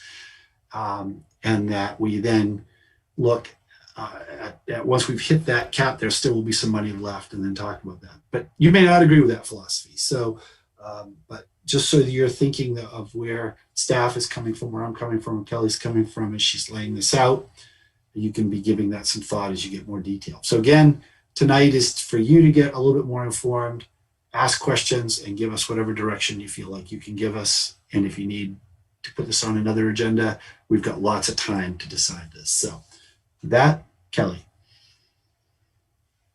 Thank you. Really good summary. And it's pretty much what we'll lay out in the slides that I'm about to share. And so really the purpose of tonight is just to kind of share where we are and to kind of start the conversation, and to make sure that the strategy that we're proposing is what is generally agreed upon, or so that we can get consensus on what is.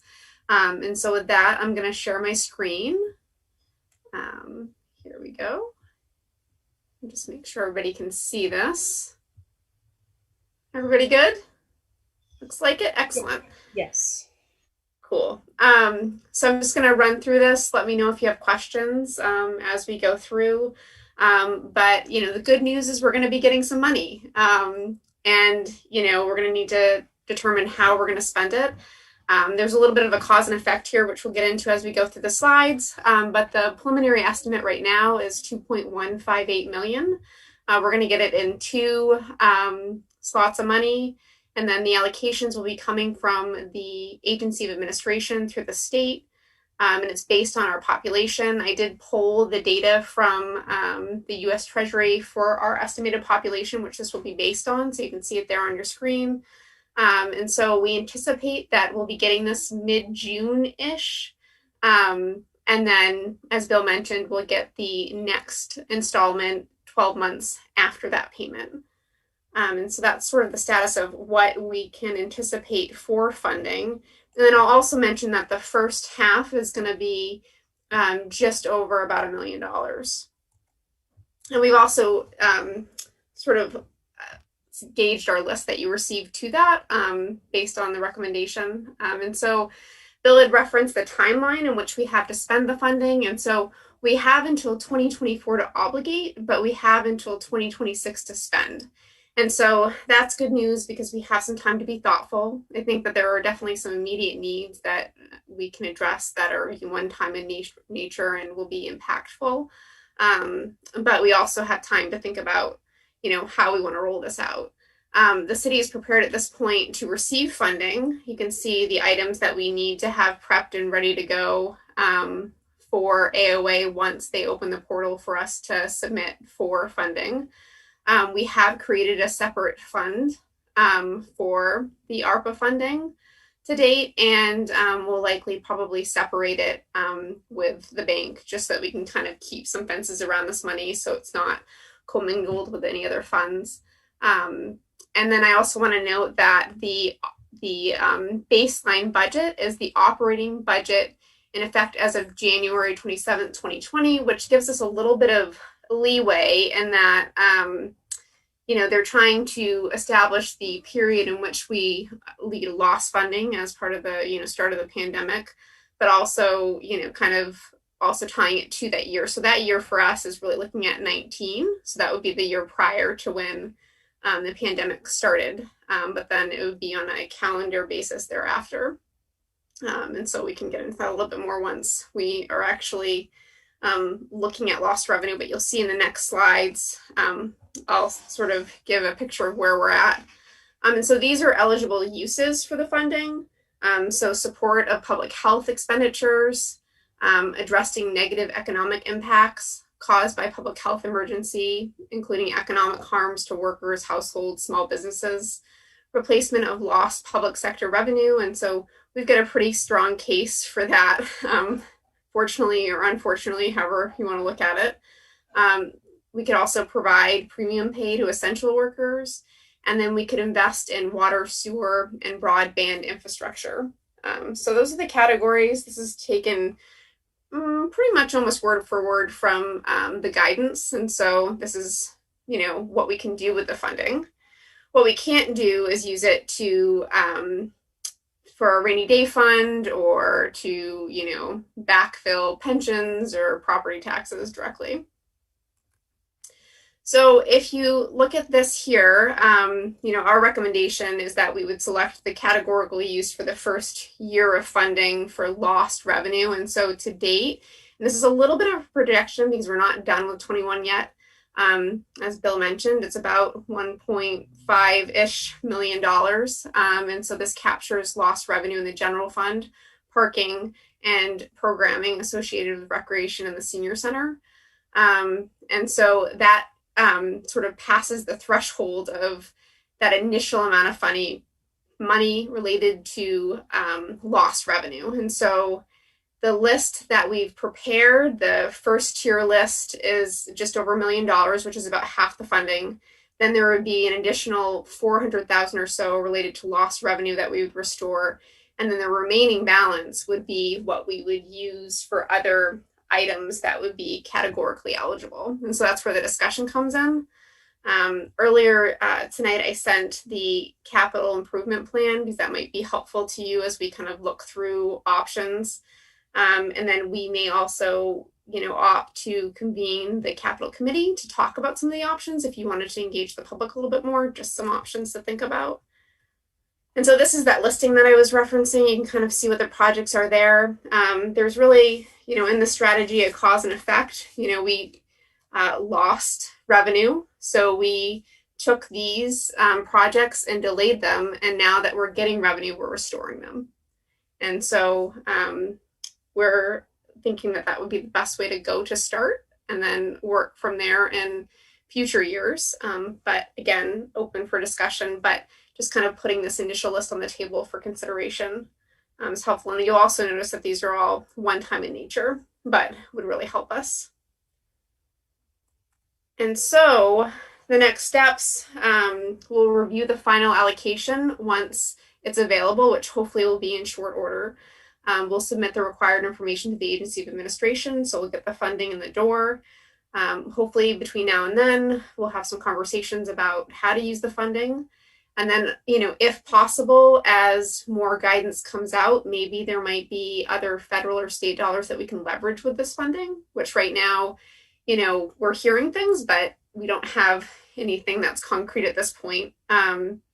And then, lastly, just sort of the caveat around all this, just to make sure that we're making good choices for future state, is one time in nature with lasting benefits so that we're not creating a hole in the future.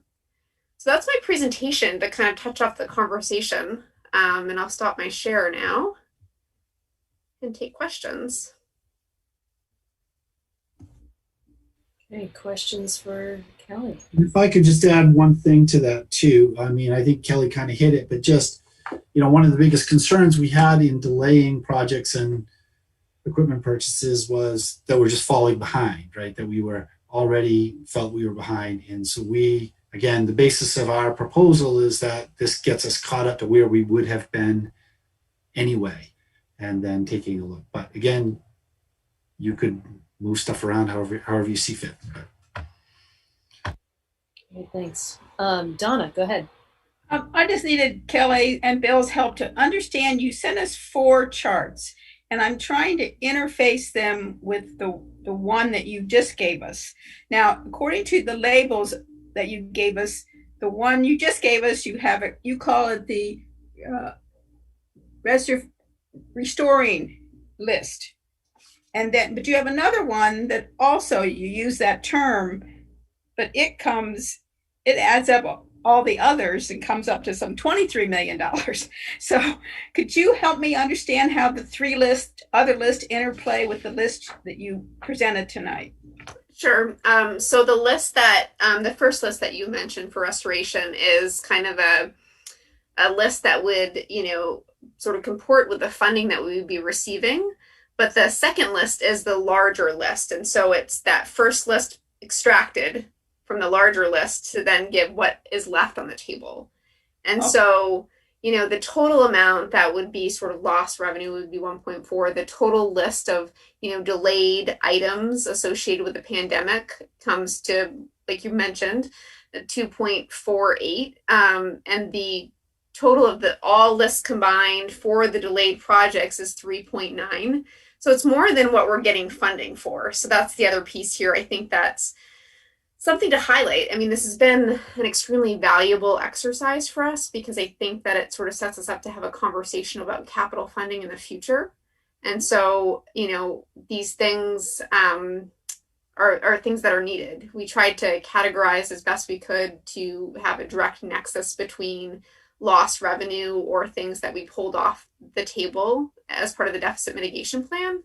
And then there are other items that are infrastructure related that may be eligible for future funding if infrastructure money comes down in another federal package, say. So we're trying to cover all of our bases and also capture the need. Okay, so the 1.4 is no longer in these other three lists. So, like, particularly when I look at water and sewer, I was surprised not to see any on your final list. And that's okay. Okay. Yep, by design.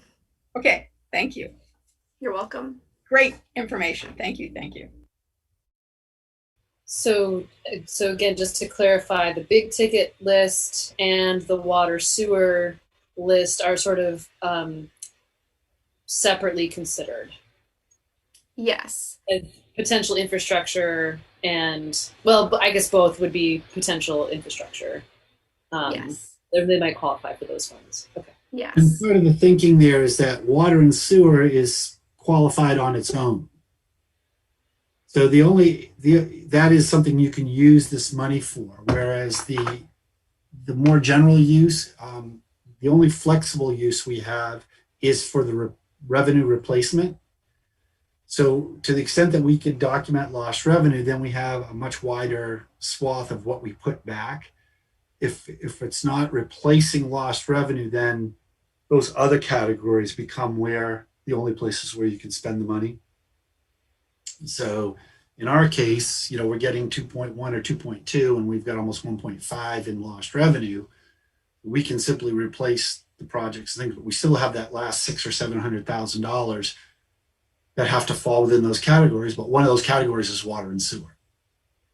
So we could use that money there instead of in the revenue replacement. And we also didn't see a huge loss in water and sewer revenue, to be honest. And so if I can make sure that I also understand that basically the question that you want us to answer tonight is replacing lost either equipment or projects the priority. Things that we had to cut, is the priority to put back things that we cut with this money. Is that accurate? That's correct. Yes. Or at least in general. Is that the general philosophy? Or do you want to take a harder look at some of the other categories, and what do you want to do? I think this was really meant to introduce you to the funding uses, the way we see it, and have a conversation. If you're not ready to take a vote on anything, that's fine. Like Kelly said, we have lots of time. So. Okay, so with that as the question, go ahead, Lauren. Yeah, I had a few thoughts. I think overall that seems like a very reasonable place to start. That it's, essentially what we had talked about all along, and like the budgeting and the way we had approached it. So I think as a starting place, that makes sense. The things I was thinking about, so it's kind of like looking at what did we not do before we knew COVID was going to happen. And so I do hope that we could also be looking at some opportunities of, how have people in our community who've been particularly hard hit, like, are there opportunities? Could there be, some portion that's like a grant program that could like help offset, property taxes for people that are really struggling?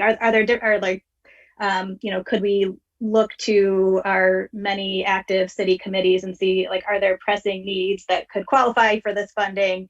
That there'd be like a set aside of a certain amount to look at, maybe we can get people like really engaged and excited. Like, what are the most important pressing projects that you could make a pitch to us? I'm thinking of like housing trust fund, like housing, such a huge issue, homelessness task force. Like, what do they have going on that are really urgent? We keep hearing about this, ongoing and ratcheting up crisis with July around the corner with the hotels shutting down, like, you know, again, knowing that there's limitations on this money, but I think some of that, I hope like some portion of it could be looking at some of those kind of acute needs of the community that we're facing because of COVID. You know, I'd also love to consider, is there, you know, I know our staff has been short staffed and, you know, people have been working incredibly hard. Like I saw that, you know, a little kind of bonus or something as one of the opportunities, like looking at that as a one-time thing to thank our staff. Had some other ideas, but I'll leave it there for now. Thanks.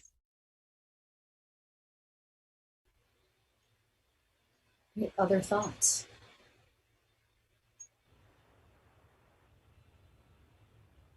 Go ahead, Dan. Sure.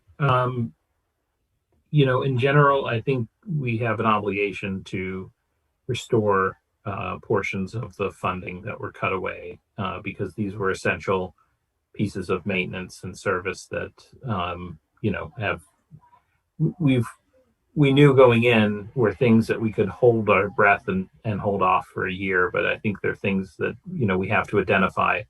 But that said, what Lauren is proposing, I think, is a good idea because, you know, with these monies, there are these opportunities to address some of these unmet needs and some of these improvements. And certainly one of the issues that I think would be good to address would be public restrooms that we've talked about and sort of kicked around. But now would be the time to move forward on that and use some of these funds potentially for it. So I think it's important that we think about, and I think what I'm not prepared to say at this time is how much of that fund we would split between the two, but I think those have to be the twin pillars of what we're looking at. You know, we've got to restore the key pieces that we cut, and they were hard cuts, but and so we have an obligation to do that. But I think the other pieces that we can look at, whether they be, you know, pieces of staff bonuses or bigger projects or addressing future needs, I think are really important. Great. Connor, then Jack. Yeah, no, definitely agree where Lauren and Dan are going here. You know, the homelessness task force met this morning, and, you know, the latest numbers, we have 350 people in Washington County. But, you know, when the hotel vouchers dry up there, we can expect another 50 to 75. So that's not insignificant. And, you know, I did ask the homelessness task force, I'm on it, but I think we're going to put together a list of, just as we're saying, very short-term goals, maybe medium ones, and then like long-term ones, like a tiny house village or something, for a report to the city. But it might make sense to expedite the immediate ones to get to the council before we have this next discussion. The other thing to be aware of is, you know, when folks were living in hotels, there was a meal program backed by the feds there that's gonna end on July 1st. So we're looking at food as well as rooms could be a bit of an issue. So there might be some things, you know, just in the emergency interim we could pop in there that would really take a lot off people's backs. Yeah, thank you. Jack. I agree with just about everything that's been said. I think that we're on the right track with the proposal we're seeing. It's important to note that it's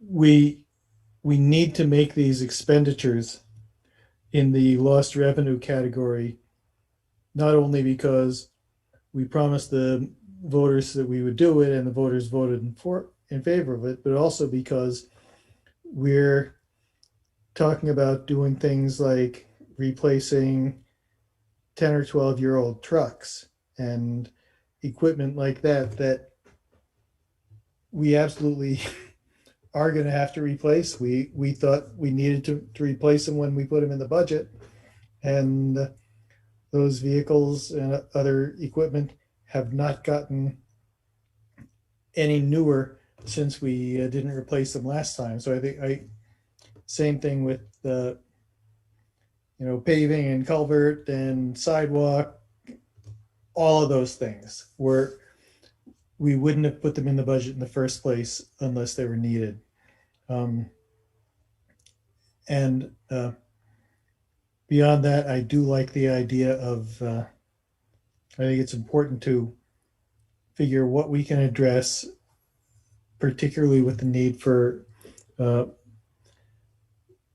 homeless people. We do not have the capacity in the city of Montpelier budget, and I don't think we ever will, to end homelessness in Montpelier, because we have so many demands on our revenues. But there are things that we can do, and I think we should be working on identifying what we can reasonably do with some of this money to alleviate the suffering we can address.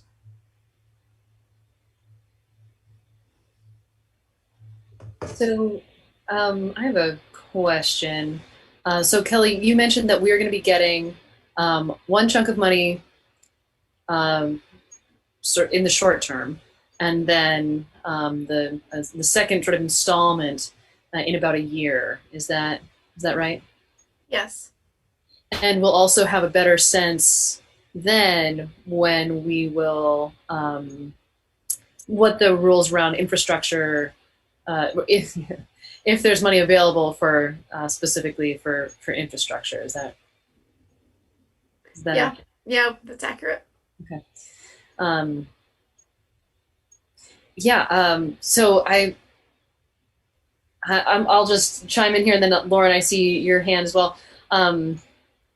I think these other kinds of ideas about like what else could we do, I think are really interesting.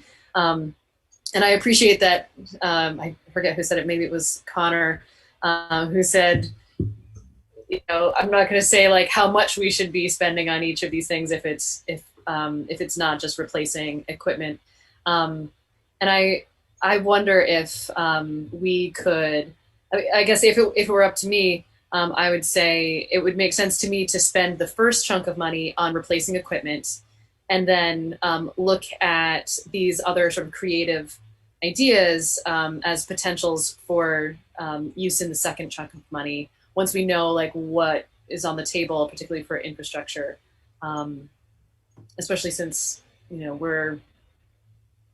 I feel that that thing that Dan mentioned about like we are obligated, I think, to fulfill what the voters voted for in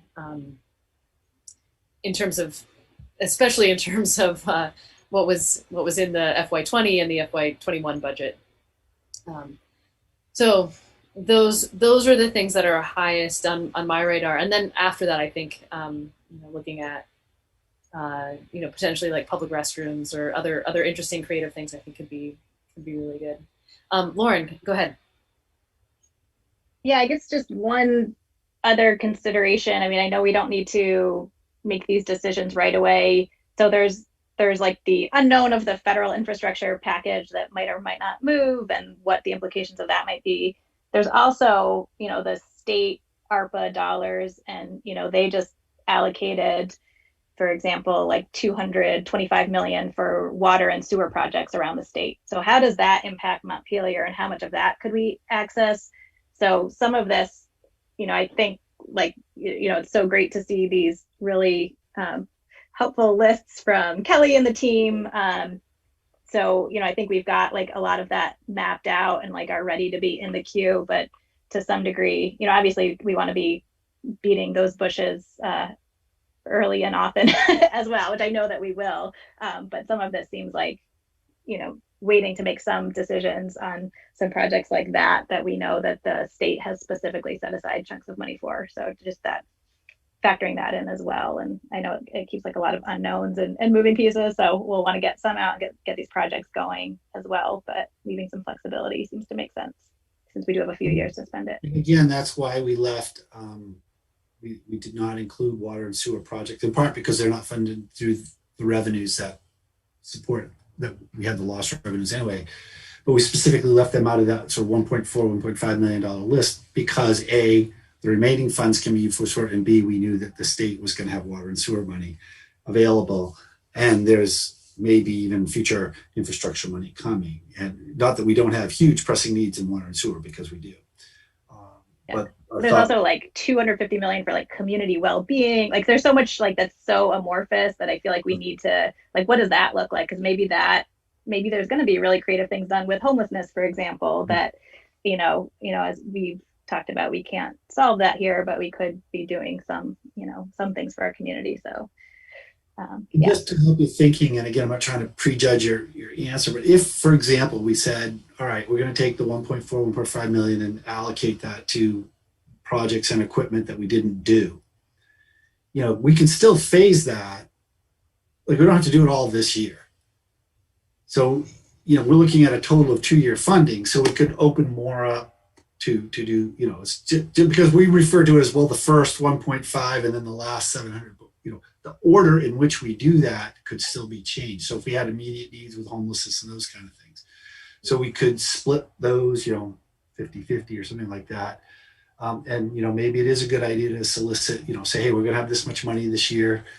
We'd like to solicit proposals from our various committees and those kinds of things for these kinds of uses, as long as they're eligible. I think we'd want to look at some of the ideas and make sure they fall squarely within the eligible funding. So before we go on, Jack and Donna, I saw your hands. Do you think you can hang on to your comment, because it is 8:37 and I would like to take, I know that we're in the middle of a topic, but I would like to take a break. Do you think you can remember your comments? That was my comment, so yes. No. Okay. Donna, will you be able to remember your comment? Okay. All right. So we are going to take. What's that, Stephen? I want to get in line for a comment. Okay, great. All right. Well, we're going to take a 10. Well, I'm thinking about reconvening at 8:45, which is not quite 10 minutes. Is that okay, team?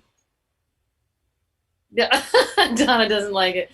8:45. We'll be okay. All right. We'll see you back soon.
How are we doing?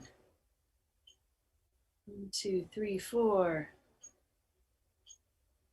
5.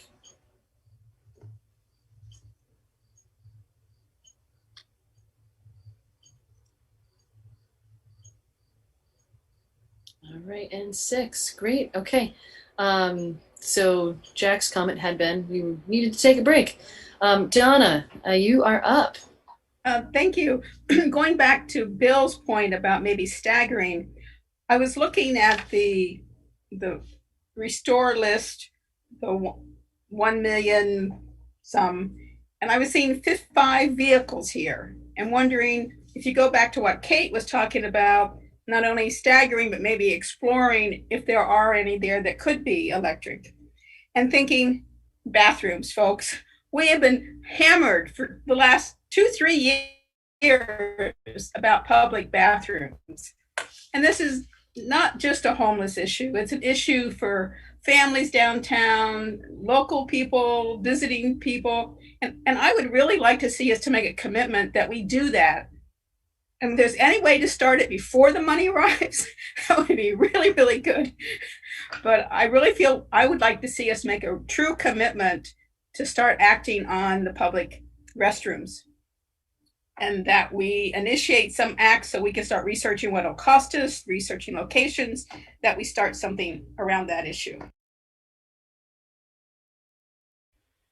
Okay. Thanks.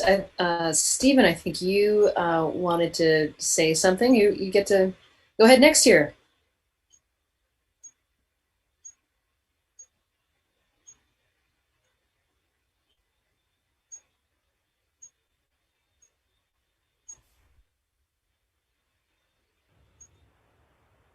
Maybe Stephen. I'm unmuted. Oh, okay. Go ahead. Go ahead.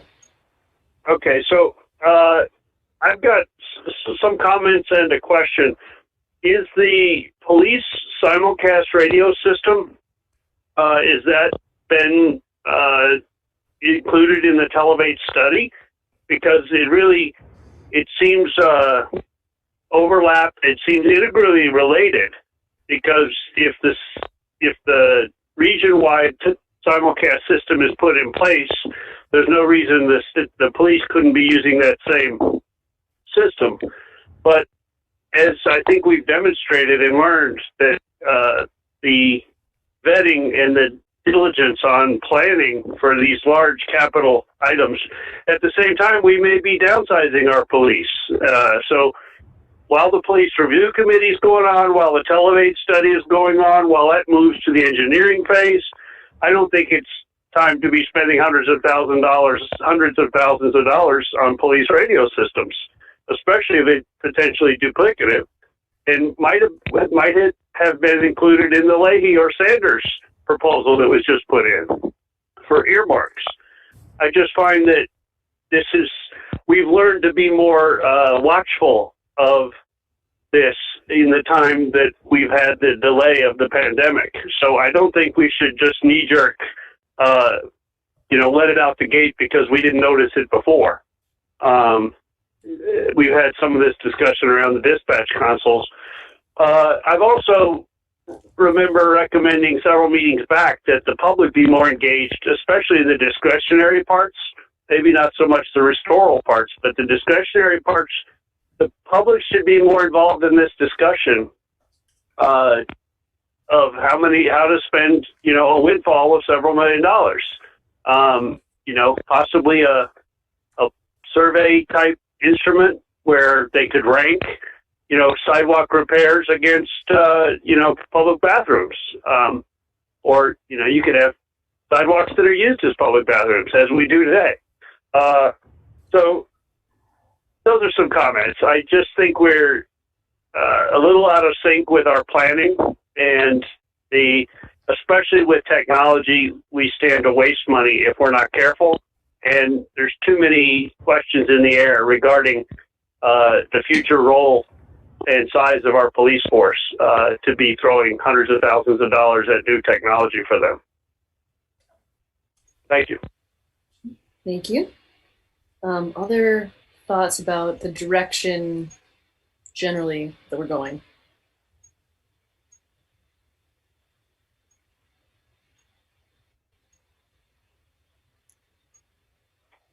Okay. So just to check in, Kelly and Bill, do you feel like you've heard a clear enough answer from the council, or could it be clearer, or do we need to come to more consensus? What do you think? Well, let me articulate what I believe I'm interpreting, and I hope I'm not projecting what I think it is that we want to do. So please correct. I'm hearing that generally the 1.45 million in lost revenue you'd like to replace with items that were in the budget. We have time to determine what those might be, whether those are electric vehicles or non-electric vehicles, or whether they include radio equipment or not. But that's generally, that would be the plan, is to restore those. And we would obviously like to look at what our opportunities are for water and sewer funding through the remaining money, and that we would like to carve out some significant portion of the non-lost revenue money for community, some sort of community service process to be determined, and doesn't need to be determined tonight or next week or whatever, but soon. Some of it we might want to do soon because of urgency.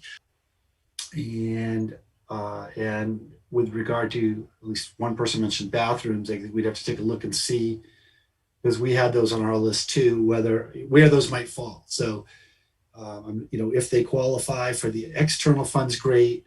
If they don't, then it would probably have to go into the lost revenue, which means then something would have to come out that we had planned for. So, and that's okay too, but it's, is that generally where, we will be, as we learn more and as we'll be bringing this back, and but I think at some point we may come to you at least for some small portion of the first part, even if it's only the first 500,000 or something, because we may want to get projects out the door for the summer. So especially road paving and things like that are backed up, that really need to be done. But if that's the general approach, then I think we can work with that and plan for that, and continue having this discussion on the next, every agenda or every other agenda, or, the foreseeable future, and figure out a public process for the more, open-ended funds, I guess. Before. So that was my take of what you said. Is that sort of, okay, I'm seeing some thumbs up on that, but before we sort of close the book on that topic, I certainly want to make sure that if any other members of the public want to comment on this, now is an okay time to do that. Any thoughts or comments from the public, you can either raise your hand using the raise hand function, or just unmute yourself, let us know you want to speak, or turn your camera on and wave. Any of that is fine.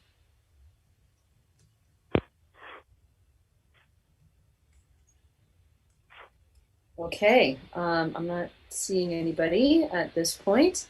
So fair enough. Thank you. And I think, so it sounds like we all have clarity about what we're saying. And it's a pretty general direction right now, and we'll get more specificity, and when it comes time for you all to be spending this money, you'll be coming back to us for approval, right? So, okay, fair enough. Great. All right, so we are going to keep going then. And I think that is actually the end of our regular business. So we are up to council reports. And so we're going to go in the same order, as long as Donna, you don't mind going first. No, it's fine. I would just restate that the Central Vermont Public Safety Authority did put in 2 applications for Senate earmark, and very hopeful about that. And if nothing else, it certainly brought everybody together, sharing information, data. A lot of people came to the table to visit with the consultant. It was just really good. I think it was a positive effort, and if not now, we'll do it next time and the next time, and we'll eventually get the money. And Montpelier would definitely benefit, as would all of Central Vermont, with this equipment and the expertise that was in the earmark for real good implementation, writing really good RFPs, and oversight of the whole project, because we realize we don't have that expertise in house. And so that was definitely part of the earmark, is getting the consultant work that Great, thank you. Connor. Right, it was referenced earlier, but I said I would just tell folks that Rick DeAngelis is in front of the Berlin Select Board tonight at 6:30 with the proposal to open up what's called the Hub at the Twin City Motel in Berlin.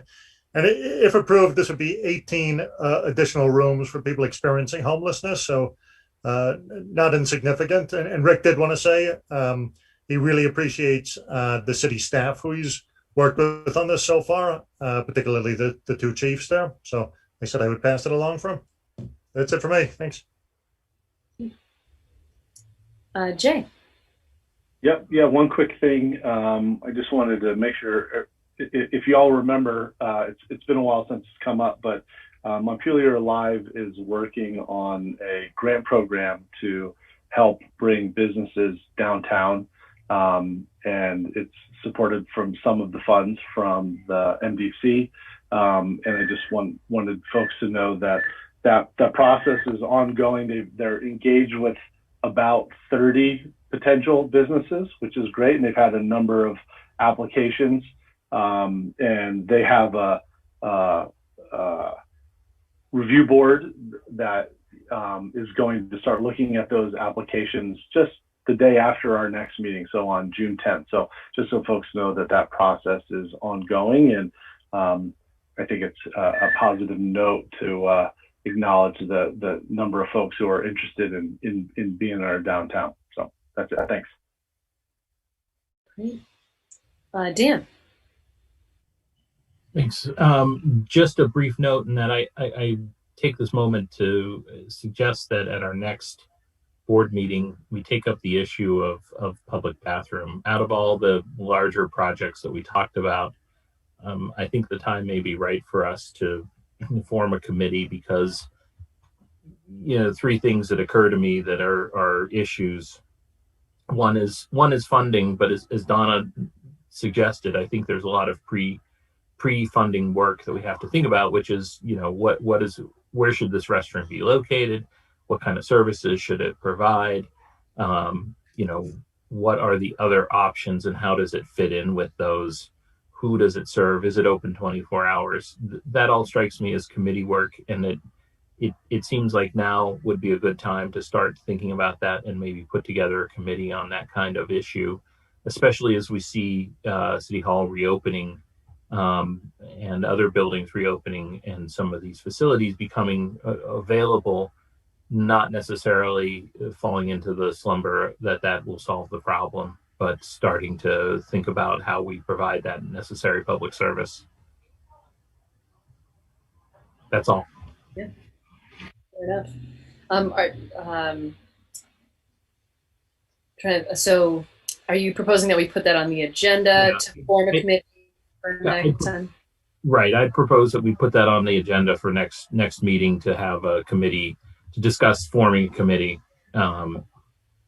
And that way be warned if people were interested that wanted to be a part of that discussion. They could be with the idea that maybe next meeting we could actually create that committee to look into those. Because I think, and I'll just add sort of as a final point, I think this is a really wonderful opportunity to create something that would be, like the transit center, a piece of architecture in the city that we could be proud of, and that would be an attractant. And so, starting to talk with those people, I think is an important piece as well.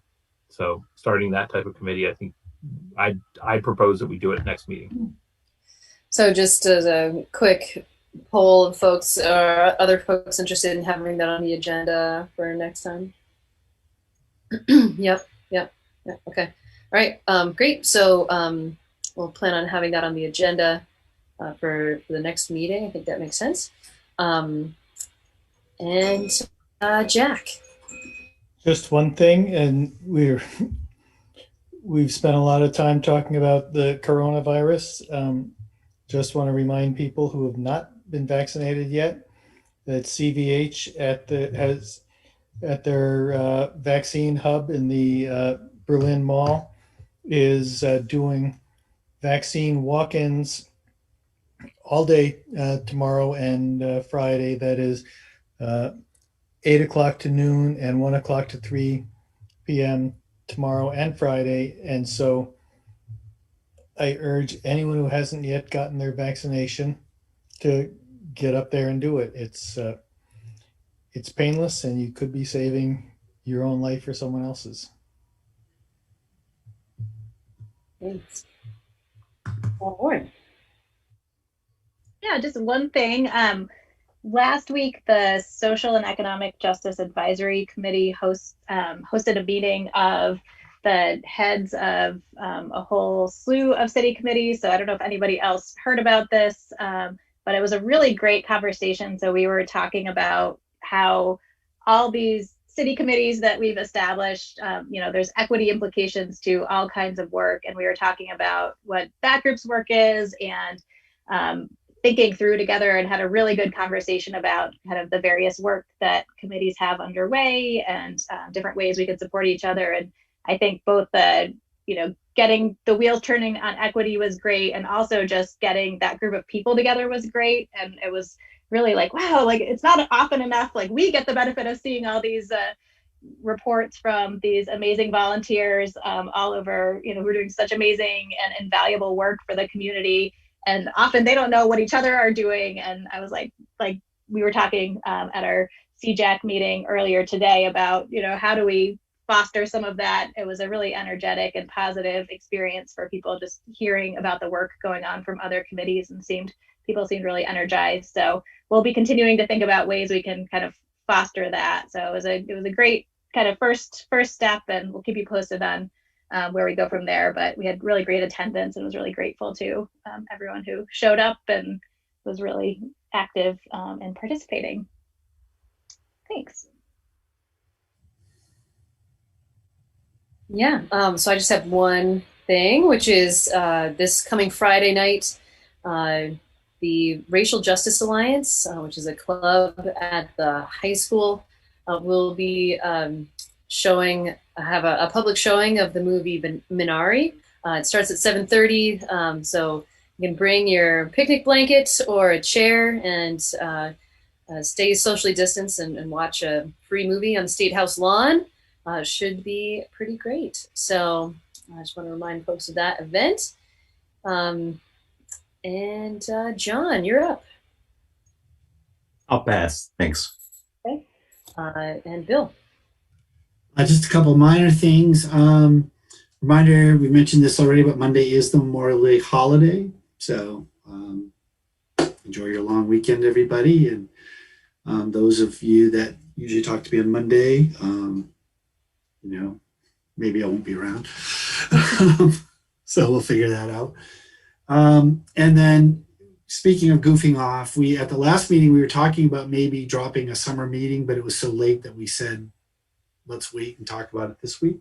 So if anyone has any thoughts, we can do that, or not. We can do it at the next meeting too.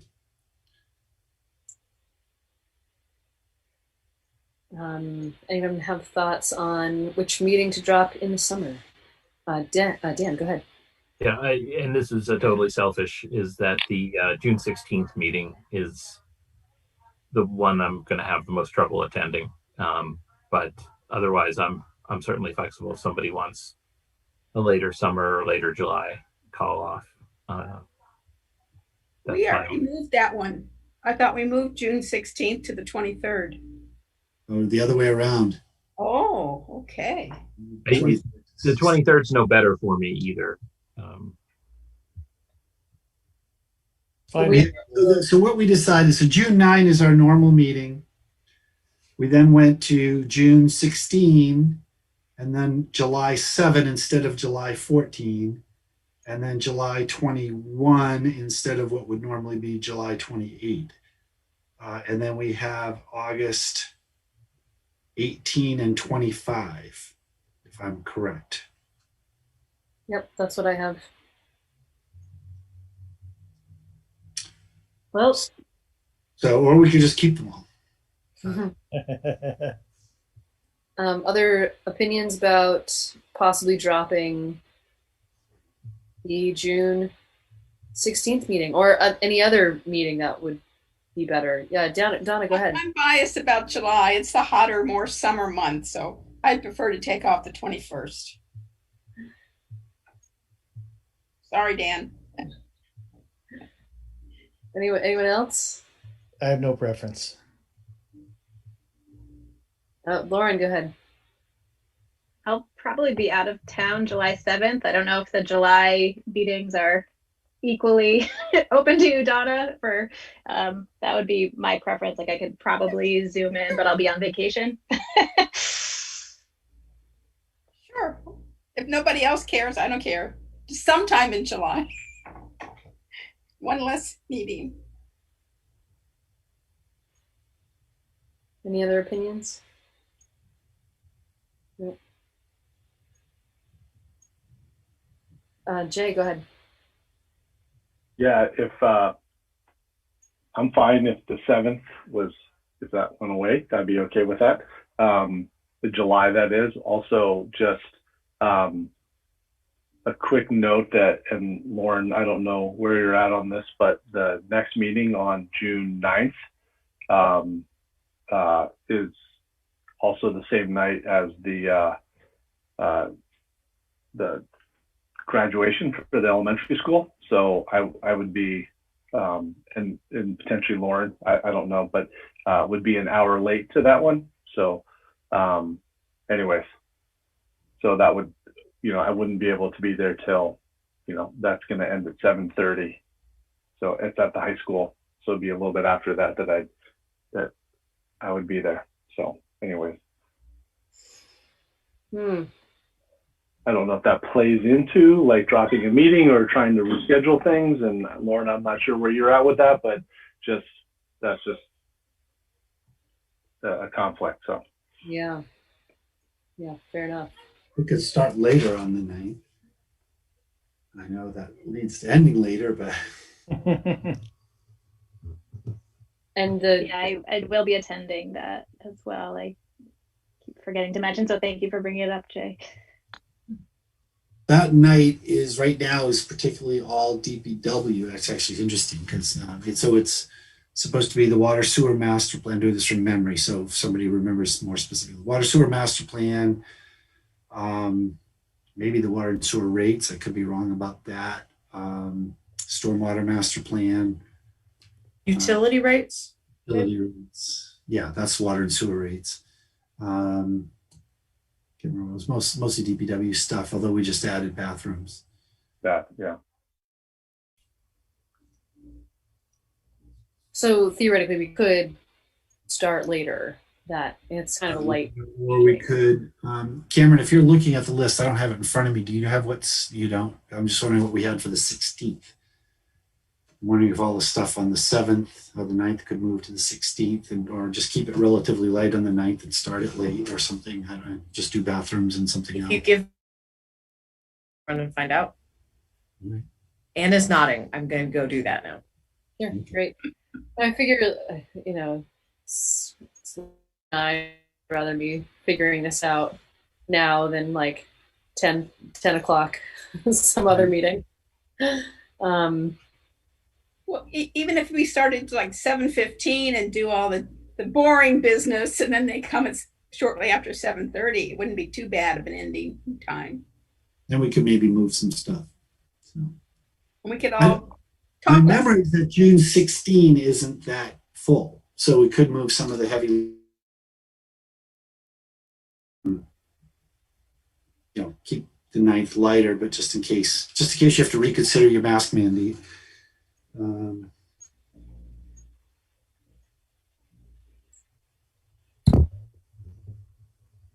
Apparently my internet is unstable. Well, also I want to respect that. Mine. So I. Mine too. Yeah, so I heard that maybe we could move some of the heavier stuff to the 16th, but I also want to respect that, like, if Dan, if you can't be there on the 16th, you might want to be there for the conversation as well. For now, though, I think it makes sense that maybe we should plan on starting the June 9th meeting later. How do you all feel about Lauren and Jay? How do you feel about if we started at 7:15 and then just jump in when right? So we'll plan on that change. That's not the same thing as canceling a meeting, but so I'm just gonna make sure I make that change. We're changing that to 7:15. Okay, and just in terms of canceling another meeting, so far, Bill, there's nothing, or Cameron, there's, I feel like my internet is unstable again. Is there anything that's planned as far out as July 7th? We had, I think the CJAC presentation maybe was scheduled for then. CJAC is July 21st, according to the report from last week. Right, but then I just got word, I think today, that they're planning to do that on the 7th, but maybe I'm wrong. They're still working out their schedule. Okay, so I will communicate that as soon as I can. As soon as we okay. For the 16th, you had a few things. Our fund reserve fiscal year 23 budget process. Recording update, stopped. Recording in progress. On economic development. That's weird. And then an update on 16 Main Street and approving the local hazard mitigation plan. Sorry, that's all on June 16th? Yes. Some of those sounded big, but they're not as big as they sound. So. Okay. Well, I mean, I don't think they'll be in some level, so that's a good reminder.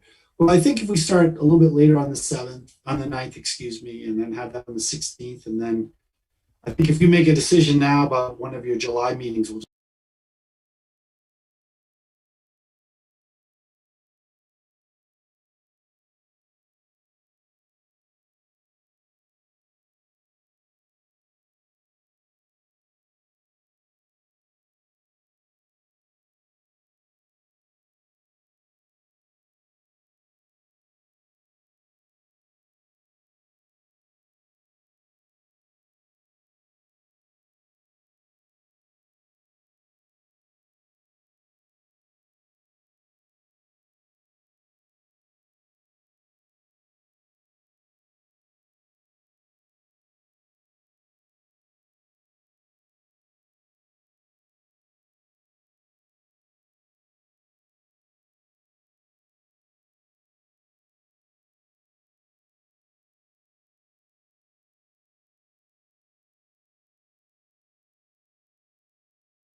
We barely have a quorum. I heard July 7th. July 7th sounds fine to me. I would just like to make a decision. Yeah. Lauren, you're okay with July 7th? That works great for me. Jay, how do you feel about it?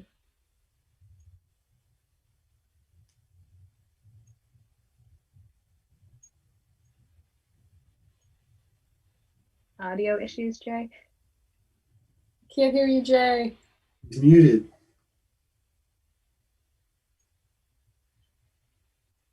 Oh no. Connor might be here.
Boy.